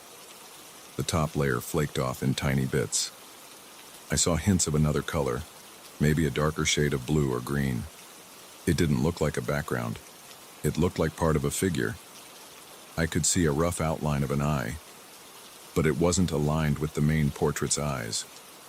I felt a sudden rush of cold air across my shoulders. I shivered and twisted around, half expecting to see someone behind me. There was nobody there. My head hurt from tension. I turned back to the painting and continued to work. After maybe half an hour, my knees were sore from kneeling on the floor. I got up to stretch and my phone buzzed with a message from a friend. I glanced at it, but I didn't reply. I just couldn't focus on anything else right then. I placed the painting on my coffee table for a better angle. I leaned in, pushing the desk lamp closer. The flaking paint revealed part of a different mouth, thinner than the one on the surface portrait. I thought I saw the shape of a nose beneath the top layer. My hands felt clammy. I was desperate to see more, but I felt uneasy about pushing too far. A wave of nausea hit me. I stepped back and took a few deep breaths. It was getting late. I felt drained, physically and mentally. I decided to stop. I carefully put the painting back on the wall. I wiped up the paint flakes and put the tools away. My eyes were burning and my back felt stiff. I walked into the bathroom to splash water on my face. When I looked in the mirror, my eyes were red, and I had dark circles under them. I realized I hadn't eaten dinner. My stomach growled, but I had no appetite. I just wanted to sleep, or at least lie down and rest. When I went to bed, I kept my door open. I usually close it, but I felt the need to keep an ear out for any noises. I turned off the lights, leaving only the faint glow of a street lamp shining through the window. I lay there, eyes open, ears straining. For a long time, I heard nothing. Then, around midnight, I heard the floor creak in the living room. It was the same spot I noticed a few days earlier. My muscles tensed, and a cold sweat broke out on my forehead. My breathing grew shallow, and I had this urge to curl up. But I forced myself to get up and check. I flipped on the hallway light. It cast a dim glow into the living room. The painting was on the wall, motionless. The room was empty. My heart thumped so hard I could feel it in my neck. I waited for a few minutes, but nothing else happened. I returned to my bed. I couldn't sleep. I kept imagining the painting's eyes moving in the dark. At some point, I must have drifted off because I had another dream. I saw the ancestor's face morph into that second face. They kept swapping. Their mouths moved, forming words I couldn't understand. I felt a hand on my shoulder, and I jerked awake. My shoulder tingled, but there was no one in the room. I stared at the ceiling, my pulse racing. It took a while to calm down. Now it's been about 2 weeks since I first hung that painting. I can't stand looking at it, but I also can't bring myself to take it down. It's like I'm supposed to keep it there. Every time I pass by, I feel those eyes on me. My skin crawls, and my mind races with questions. I found evidence of a hidden face under the first one, but I haven't fully revealed it. I'm scared of what I'll see if I keep going. I worry about these dreams and the cold spots in my living room. They're getting worse. I'm not sure what the painting wants from me or if it wants anything at all. Maybe I'm imagining everything. But the physical reactions feel real enough. My back tightens, my hands get clammy, and I hear footsteps behind me when I'm alone. The nights are the hardest. The tension builds, and I catch myself listening for sounds that might not be there. My heart races, and I clench my jaw so hard it hurts. I have this constant feeling that the portrait is on the edge of revealing something. It's like a small pressure in the back of my skull. I'm not ready to deal with whatever's hidden beneath the paint. I keep having these dreams where the figure from the portrait tries to tell me a secret, but his words come out in whispers and static. My thoughts bounce between curiosity and dread. I still don't know if I can face the truth that painting holds, but I do know I can't ignore it forever. For now, I'm trying to keep my sanity in check, day by day, hoping that the answers won't come crashing down on me in the middle of the night.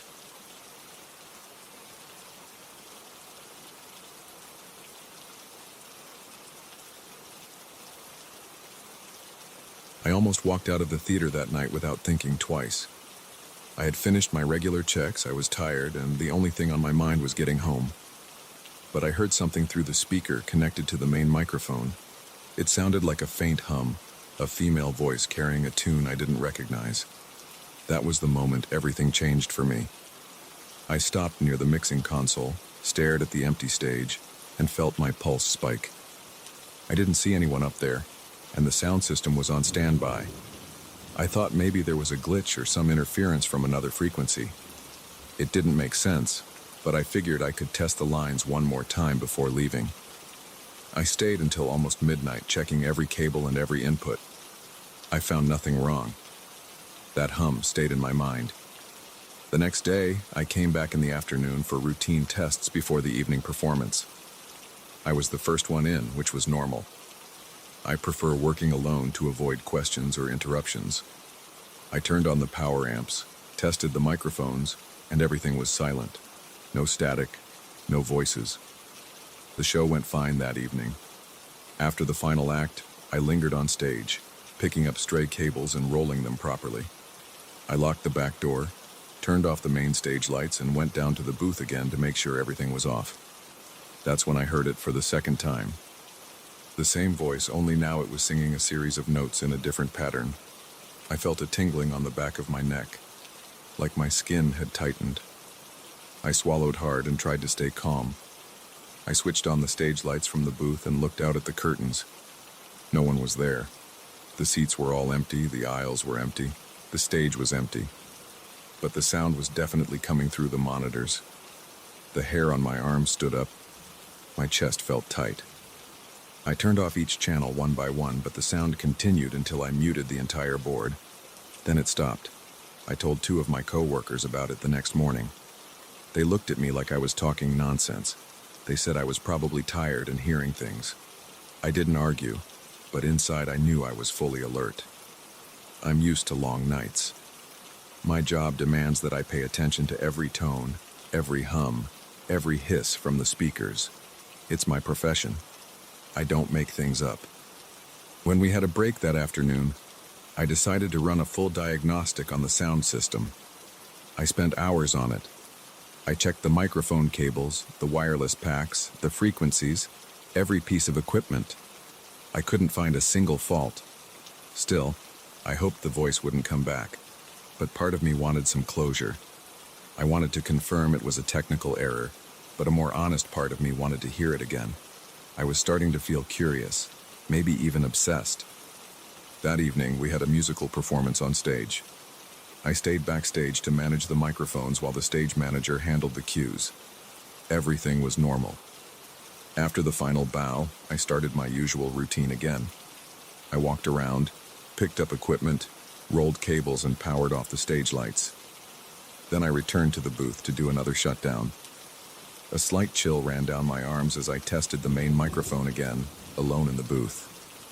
I said testing 1, 2 into the microphone, watching the level meters on the console. Everything was silent. I felt a small sense of relief. Then I heard a whisper. It sounded like my name. I froze. It was a woman's voice, soft and slow. I looked at the console. The meters barely moved, but I heard it. My ears weren't lying. I felt a sudden rush in my chest. My mouth got dry. My palms started to sweat. I turned around to look at the seats. Nothing. The stage was dark. No movement at all. I leaned forward and tried to speak into the mic again, asking, "Who's there?" I got nothing but a low crackle. I stood up from my chair, walked to the stage entrance, and flipped on the work lights. The entire space lit up, revealing rows of seats, the aisles, and the stage. Still no one. I can't explain why I felt compelled to speak softly. "Is anyone here?" My voice echoed. No answer. I walked around backstage, checked the dressing rooms, the hallways, the corners. Every room was empty. I went back to the booth, shut everything off, and forced myself to leave. I felt shaky and unsettled. The next day, I talked to a friend of mine who handles lighting. He smirked and told me I needed a vacation. I couldn't blame him. It sounded like a ghost story. But I knew this was real. Something was going on in that theater. I felt it in my gut. That evening I arrived earlier than usual, hoping to investigate more. I climbed up to the catwalk to see if there was any hidden speaker or old wiring that might be causing weird feedback. I found dusty cables and old fixtures, but nothing that explained a woman's voice. At around 5, the stage manager came in. She said the night's performance would be a small play, nothing major. I kept my observations to myself. During that show, I stayed near the sound console, listening carefully. Everything worked fine. After the performance, I repeated my routine. I cleared the stage, stored the microphones, secured the cables, turned off the stage lights. At about 11 p.m., I was at the console in the booth again, checking a cable patch. I felt a heavy tension in the air. I heard a faint hum. I switched on the monitors. The hum got louder. The voice returned, singing those strange notes. My chest felt like it was vibrating. My vision locked onto the stage. I opened one of the channels on the console, hoping to isolate the sound. Instead, I heard a whisper. "Come here." My entire body jolted. My teeth clenched. I felt sweat gathering on my forehead. I wanted to call out, but I froze. The voice repeated, "Come here." It sounded gentle, but it made my stomach twist. I pushed back from the console and walked down to the main floor. My heart pounded. My legs felt unsteady. I moved down the center aisle, looking at the stage. My mind raced with questions. Why did I feel drawn to it? Why did I think I had to follow it? The voice said my name again, so quiet I almost didn't catch it. I stepped onto the stage. The floor creaked. It was dark except for the ghost light we keep in the back. I looked at the old curtains, the ropes, the backdrop. Everything seemed normal, but I sensed movement somewhere. I moved behind the curtain, past stored props and an old piano that hasn't been used in years. The voice went silent. I stood there for a minute waiting, my ears straining to catch any sound. I could only hear the hum of the building's HVAC system. My pulse hammered in my ears. Then I heard a soft laugh from off to the left side. I spun around, nearly tripping over a coiled extension cord. I aimed my flashlight in that direction. A door led down into the basement storage area. I rarely go down there because it's cluttered and musty. The voice seemed to come from somewhere near that door. I walked closer, shining my light on the walls, the floor, the random pieces of old sets stacked around. I tested the handle on the door. It was unlocked. I opened it and peeked inside. Dust floated in the light beam. It smelled damp and stale. I stepped inside, checking the steps to avoid falling. My foot made a scraping sound on the concrete. The door closed behind me. The sound made me jump and I let out a quick breath. My hands trembled. I called out, "Hello?" And my voice echoed against the stone walls. No answer. I stood on the last step, scanning the basement for movement. Rows of shelves with old props and spare lighting equipment lined the walls. A few empty chairs sat in one corner. The air felt heavier down there. I switched on a light bulb that hung overhead. The space lit up, revealing dust and cobwebs. I looked around carefully, checking behind the shelves and under the tables. Nobody. I started to wonder if I had made a mistake coming down. My skin crawled, and I felt an urge to get out. Then, as I turned to head back, the voice whispered my name again. It sounded so close that my hair stood on end.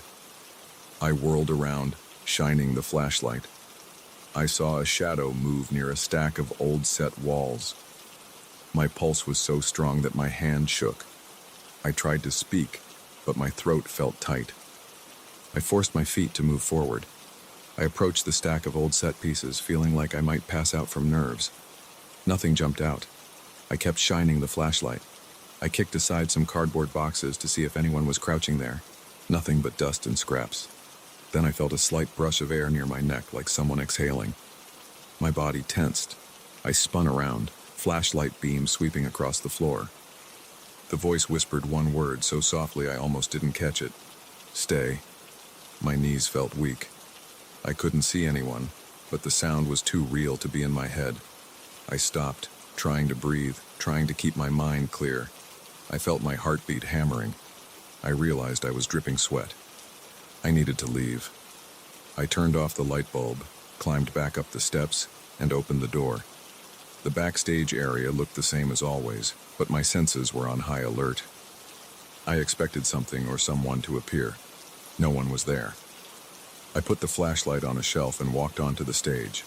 I locked the basement door behind me, ignoring the voice. I hurried to the booth, shut off everything as fast as I could, and rushed out the main exit. I didn't even lock up properly that night. My hands wouldn't stop shaking until I got home and tried to sleep. For the next few days, I felt on edge. I tried to avoid being alone in the theater, but my job requires that I stay late sometimes. I found excuses to leave early when I could. but eventually I had to close up again. On that night, I told myself I'd be quick. I performed my final checks on the board, coiling cables in silence. I had set my phone to play music quietly in the background because I didn't want to hear any more voices. But I didn't get a choice. After a few minutes, my music cut out. I looked at my phone. It was still on, but the audio had paused on its own. Then I heard the female voice again through the monitors. I felt my hands start to tremble. My mouth went dry. The voice said, "Don't ignore me." I almost dropped my phone. My breathing got shallow and fast.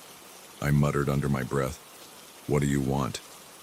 I still felt ridiculous, like I was talking to empty air.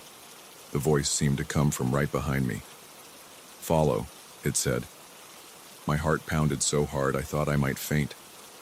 I walked toward the stage door, looking around to see if maybe someone had managed to sneak in, but the hallway was empty. The corridors all looked dark. I stood there, unsure if I should do what it asked. My instincts told me to run. My curiosity told me to keep going. I crept through the backstage area, stepping carefully, trying to make as little noise as possible. I heard a low hum, like a single note held by a distant singer. It guided me toward the left side of the stage. I followed it around a series of crates and costume racks. I stopped when I reached a locked supply closet. The hum disappeared. I tried the doorknob. It was locked. I felt a jolt of frustration. I needed to know what was inside, but I didn't have the key. I backed away, deciding to give up for the night. I returned to the booth, grabbed my backpack, and left the building. My mind raced with questions about what was in that closet. I had never bothered with it before. It's used for storing old sound gear we don't use anymore. I told myself I'd ask the manager for the key the next day. When I got home, I couldn't settle down. I replayed the voice in my head over and over. I barely slept. The next morning, I asked our stage manager if I could get into that supply closet. She shrugged and gave me a key. She asked if I needed something from there, but I lied. I said I was just doing an inventory check. I waited until the theater was empty again. I wanted no interruptions. I felt anxious, but I also felt a strange pull to go inside that room. Around 10 p.m., I walked to the supply closet with the key in my hand. The hallway smelled like fresh paint because a new set piece had been touched up. My footsteps sounded too loud on the concrete floor. My heartbeat raced. I reached the door, inserted the key, and heard the lock click. I stepped in and flicked the light switch. The single overhead bulb lit the small room. Shelves along the walls held ancient mixers, broken microphones, and tangled cables. A few cases sat on the floor, collecting dust. I walked around, checking if anything looked out of place. Everything seemed normal. No signs of anything that could explain the voice. Then the light flickered. I felt a chill in my arms and an odd pressure in my chest. The same hum started again, as if coming from inside the closet itself. It was soft, but it echoed in my ears. I opened one of the old mixer cases. I saw a dusty console, wires, some spare fuses. I noticed a taped-up corner where someone had scratched a name, but I couldn't read it. The hum got louder, and I felt a burst of adrenaline. I turned to look at the door, but it was still open. The corridor was empty. I spoke quietly. "I'm here. What do you want me to see?" The hum went silent. For several seconds, I heard only my breathing. Then I heard a soft sigh, right behind me. I spun around, shining my small flashlight. Nothing. My lungs burned from shallow breaths. I felt sweat rolling down my back. I leaned against the shelf, trying to calm my heartbeat. Then, without warning, the overhead light went out completely. I was left with only my flashlight. I heard a hushed whisper. I couldn't make out the words, but I felt them in my ear, warm and intimate. My entire body tensed. I scrambled for the door. I wanted out. I pointed my flashlight at the doorway and moved as fast as I could. Right before I stepped over the threshold, I heard my name again. The voice was so clear, it felt like a person standing an inch away. I stopped, but I couldn't turn around. My stomach churned and my knees felt weak. I walked out and shut the door behind me, locking it with shaking hands. I hurried to the exit, not caring if I left some lights on in the hallway. I just needed air. When I got outside, I took deep breaths, leaning against the brick wall. My body was covered in sweat and my head ached from the tension. I thought about what had just happened. This presence or voice wanted me in that closet. But why? I had no clue. It seemed to want me to keep searching. Or maybe it wanted me trapped inside its world of strange sounds. I felt like the theater itself was alive, but I refused to go back that night. I decided to stop telling my coworkers. They wouldn't believe me anyway. Over the following nights, I heard the voice again and again, sometimes just a faint melody, sometimes calling my name. I felt drawn to it, yet terrified to go deeper. I forced myself to finish my job tasks as quickly as possible and leave. My body stayed tense whenever I was alone in the building. Each time the voice reached out, I felt that twisting in my gut, that dryness in my mouth, the rush of blood pounding in my ears. I'm still working in that old theater. Every evening I brace myself for the moment the performances end and everyone leaves. I stay behind, checking the equipment, rolling cables, looking over my shoulder, and waiting for that voice. I haven't gone back to the basement. I haven't opened that supply closet again. But I feel the voice sometimes, hovering at the edges of hearing, wanting me to discover something, or maybe wanting me to surrender to its call. I keep telling myself I can handle it. I keep telling myself I'm just hearing faulty signals, but I know it's not a glitch. I can't prove it, but I feel it. And every night, when I'm the last person here, I feel my muscles tighten, ready for whatever that voice might do next.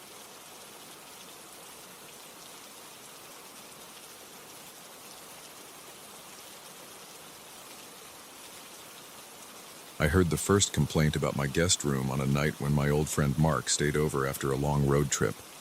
Around 3 a.m, he burst into the living room, sweaty and wide-eyed. He told me he'd been jolted awake by loud knocks on the wall, like someone striking it with a closed fist right next to his head. He said his heart pounded so hard that he couldn't catch his breath. I shrugged it off and blamed thin walls or maybe the pipes. But I felt a chill when he insisted he heard footsteps outside the door, and when he looked, no one was there. I didn't think much of it until 2 more visitors had the same experience on separate nights. They woke up terrified, complaining about nightmares filled with strange images they couldn't quite remember. One of them said it felt like someone was in the room with him, standing by the window and staring in his direction. My guests described hearing scraping sounds like a chair being dragged across the floor. They described loud knocks that seemed to come from inside the walls. Each time I tried to console them by reminding them the house was old. I assumed this was just creaking pipes or the sound of wind against old wood panels. Then I discovered that the guest room stood right over the spot where, decades ago, there used to be a makeshift infirmary of sorts. The previous owners apparently cared for sick relatives in that room. The local historical records mentioned a small corner with cabinets, a cot, and some basic medical supplies. Once I learned about that detail, I started noticing things. It began one Saturday afternoon when I was alone in the house. I was upstairs sitting in my bedroom, trying to fix a cabinet door that wouldn't close properly. The hallway was quiet, but then I heard slow, deliberate footsteps. The floorboards creaked, and it sounded like someone was taking cautious steps right outside my door. My mouth went dry, and I stopped what I was doing. I walked out and saw no one in the hallway. I checked every room upstairs, including the guest room, but everything was still. The bed was in place, the closet door was closed, and the windows were shut. There was no reason to hear footsteps unless the weight of someone was shifting the old wooden floor. Over the next few weeks, I kept feeling a presence whenever I spent time upstairs. Sometimes it was like a cold draft that trailed just behind me. I'd be brushing my teeth in the bathroom, and I'd feel this sudden temperature drop near my shoulders, as if someone was standing there. I'd spin around expecting to see a person, but there was only empty air. My heartbeat would speed up, and I'd force myself to exhale slowly, telling myself it was all in my head. The more I paid attention, the more I heard small clues. Quiet bumps against the walls, a soft rattling in the ceiling, and something that sounded like furniture scraping across the floor. It always came from the direction of the guest room. On a few occasions, I stepped inside that room and tried to sit quietly, hoping I would catch the sounds. But whenever I was in there alone, it felt too still. Even the air seemed heavier, but there was no immediate noise. Then my coworker Danny spent the night. He had come over for a weekend to help me work on some minor renovations. He slept in the guest room because the rest of the house was full of boxes and tools. Around 2 a.m, I heard him shout my name. It wasn't a casual call, it was urgent, like he was yelling for help. I rushed upstairs. As I entered the doorway, I saw him standing in the middle of the room, panting. His hair was matted to his forehead, and he was clutching the edge of the mattress. He told me he woke up when he felt something pressing down on his legs. He said he heard a rustling sound in the corner near the closet. Danny insisted that when he turned on the bedside lamp, he saw the closet door inching shut like it had just been open a moment earlier. I couldn't explain that. I tried to calm him down by checking the closet. It was empty except for some spare pillows and an old blanket. There was nothing inside that could move. The windows were locked. The door to the hallway was still closed. He ended up spending the rest of the night on my couch. I didn't blame him. After that, I realized I needed to figure out what was happening in that room. I started keeping a small audio recorder on the dresser in the guest room whenever someone stayed over. I told them it was just to see if I could catch the knocking sounds. I never played the recordings in front of my guests because I didn't want to freak them out. But I listened to them when I was alone. For the first few nights, I got nothing but background noise. The hum of the air conditioner, the occasional creak of the house settling, or the muffled toss and turn of whoever was sleeping. Then, on a night when my friend Jeremy stayed over, I captured something disturbing. Around 3:15 a.m., there were 3 distinct knocks on the wall, followed by the sound of what might have been a chair scraping against the floor. It was subtle, but it was there. The next morning, Jeremy told me he had a nightmare about being tied down to a bed. He said he heard banging inside the dream like something was hitting the walls. He woke up in a panic. He didn't even notice the sounds in reality, but the recorder picked them up. This coincidence sent a chill down my spine. I started researching the old infirmary records more thoroughly. I spoke to a few older people in the neighborhood. They told me that during the early half of the last century, it was common for families to nurse the sick at home. They said the infirmary in my house might have seen a lot of suffering, but nobody confirmed any deaths. They only knew that several people spent long, uncomfortable nights in that room, moaning in pain or coughing through the night. At least that's what local stories suggested. I couldn't find any official documentation mentioning anything violent or tragic in that room. Still, the fact that people were treated for serious illnesses there made me uneasy. When I had no visitors for a week, I noticed a strange silence in the guest room. I checked it every day. It felt stagnant, like a room in a vacant house that nobody visited. However, every time I walked in, I got a tingling feeling in my arms and neck. At night, if I lay in bed and focused, I sometimes heard faint noises coming from that direction, but they were softer. It was like the entity, or whatever it was, went quiet when it had no audience. The tension was still there, though, hovering. I decided to spend a night in the guest room myself. I wanted to experience what my friends had described. Maybe I was pushing my luck, but I needed to see if this thing would show itself to me. I brought a flashlight, my phone, and a small notepad. I turned off all the lights, locked up the house, and got settled in the guest bed around midnight. For the first hour, I scrolled through social media, trying to stay calm. The room was the same as always. A dresser in the corner, a small nightstand, and an old wooden chair near the window. After a while, I set my phone aside and closed my eyes. My heart thumped at a steady pace, and I tried to concentrate on any unusual sounds. For a long time, it was silent. The only noise was the soft whoosh of air coming from the vent. I started to think maybe I wouldn't experience anything at all. Then, around 2 a.m., I heard a slight tapping.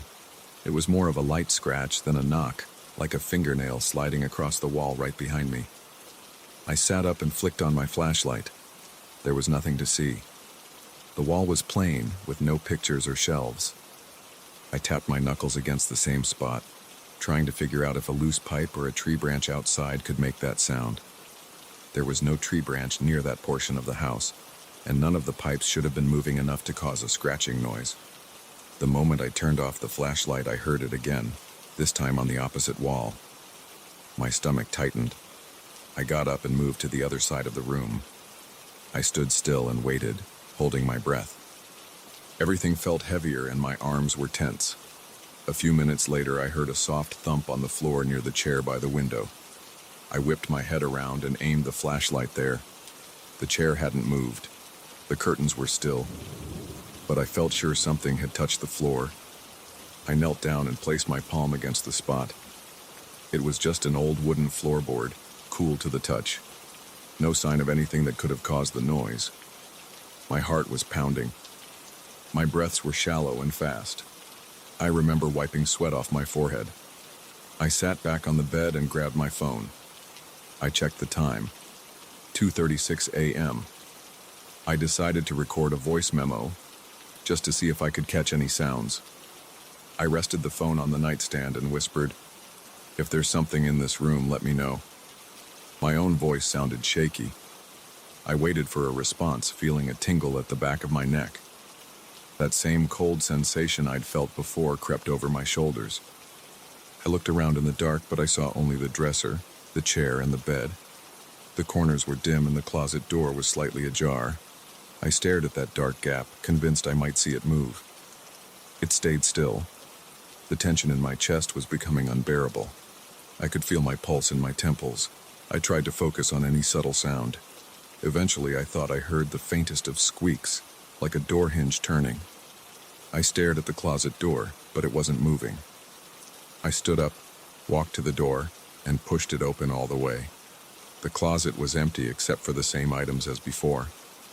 I waved my flashlight over every surface. Nothing. Then, behind me, I heard a single loud knock on the wall. It wasn't right next to me. It sounded like it came from near the headboard of the bed. I stepped back and turned, shining the light in that direction. My breath caught in my throat.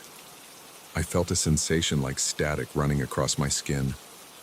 No sign of any movement, but the knock was so clear I couldn't pretend it was just the house settling. I rushed over and grabbed my phone. My hands trembled as I looked to see if it had recorded the knock. I hit stop and played it back. The recording was mostly silence. Then I heard my whisper, followed by a few seconds of quiet, and then a faint knock. It was there. I didn't imagine it. I decided I'd had enough for one night. My mind was racing, and my stomach felt tied in knots. I left the guest room and went downstairs. My heart kept beating hard for several minutes. I sat on the couch, trying to calm down. My arms were shaking. Over the next few days, I kept thinking about why the activity always increased with visitors. It was like this presence needed the energy or the fear of someone who wasn't used to the house. My best guess is that it wants an audience or it wants to reach out to people who aren't me. I live here all the time, so maybe it doesn't bother with me unless I force myself into its space. The tension never left. Every day, I feel it. Sometimes I hear faint knocks or footsteps even when I'm not focusing. At least now, I have proof that it's not my imagination. I haven't driven myself out of the house yet because it's mine, and I don't want to abandon it. I'm determined to find out what this entity wants.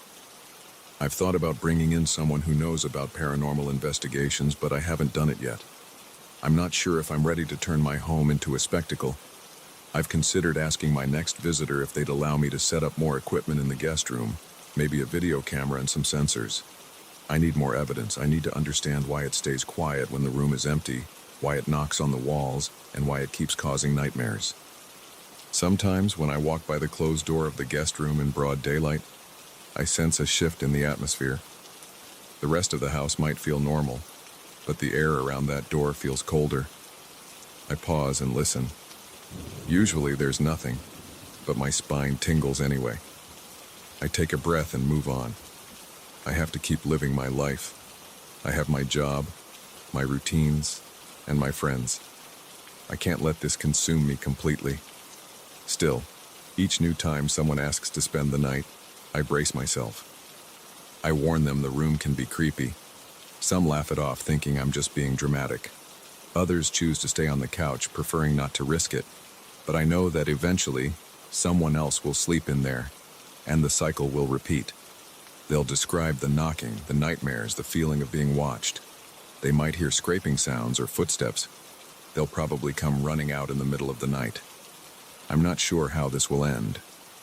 I can only keep gathering clues, waiting for the day when I understand what or who occupies that space. For now, I live with the tension. It's an uneasy coexistence. I walk upstairs, and I feel the prickle of unseen eyes. I keep my distance from the guest room unless I need to step inside for cleaning or to grab something. I don't talk to it. I don't provoke it, at least not anymore. I learned that if I push too hard, I'm the one who ends up terrified. There's no big climax to my story, at least not yet. I'm here, the entity is here, and we both go about our business in a stalemate. But I know it's there. I see the evidence in my visitors' panicked faces and in their stories of restless nights. I hear it in the recordings. I feel it in the hair standing up on the back of my neck. And every time I hear those knocks on the walls, I remember that I'm not as alone in this house as I'd like to be.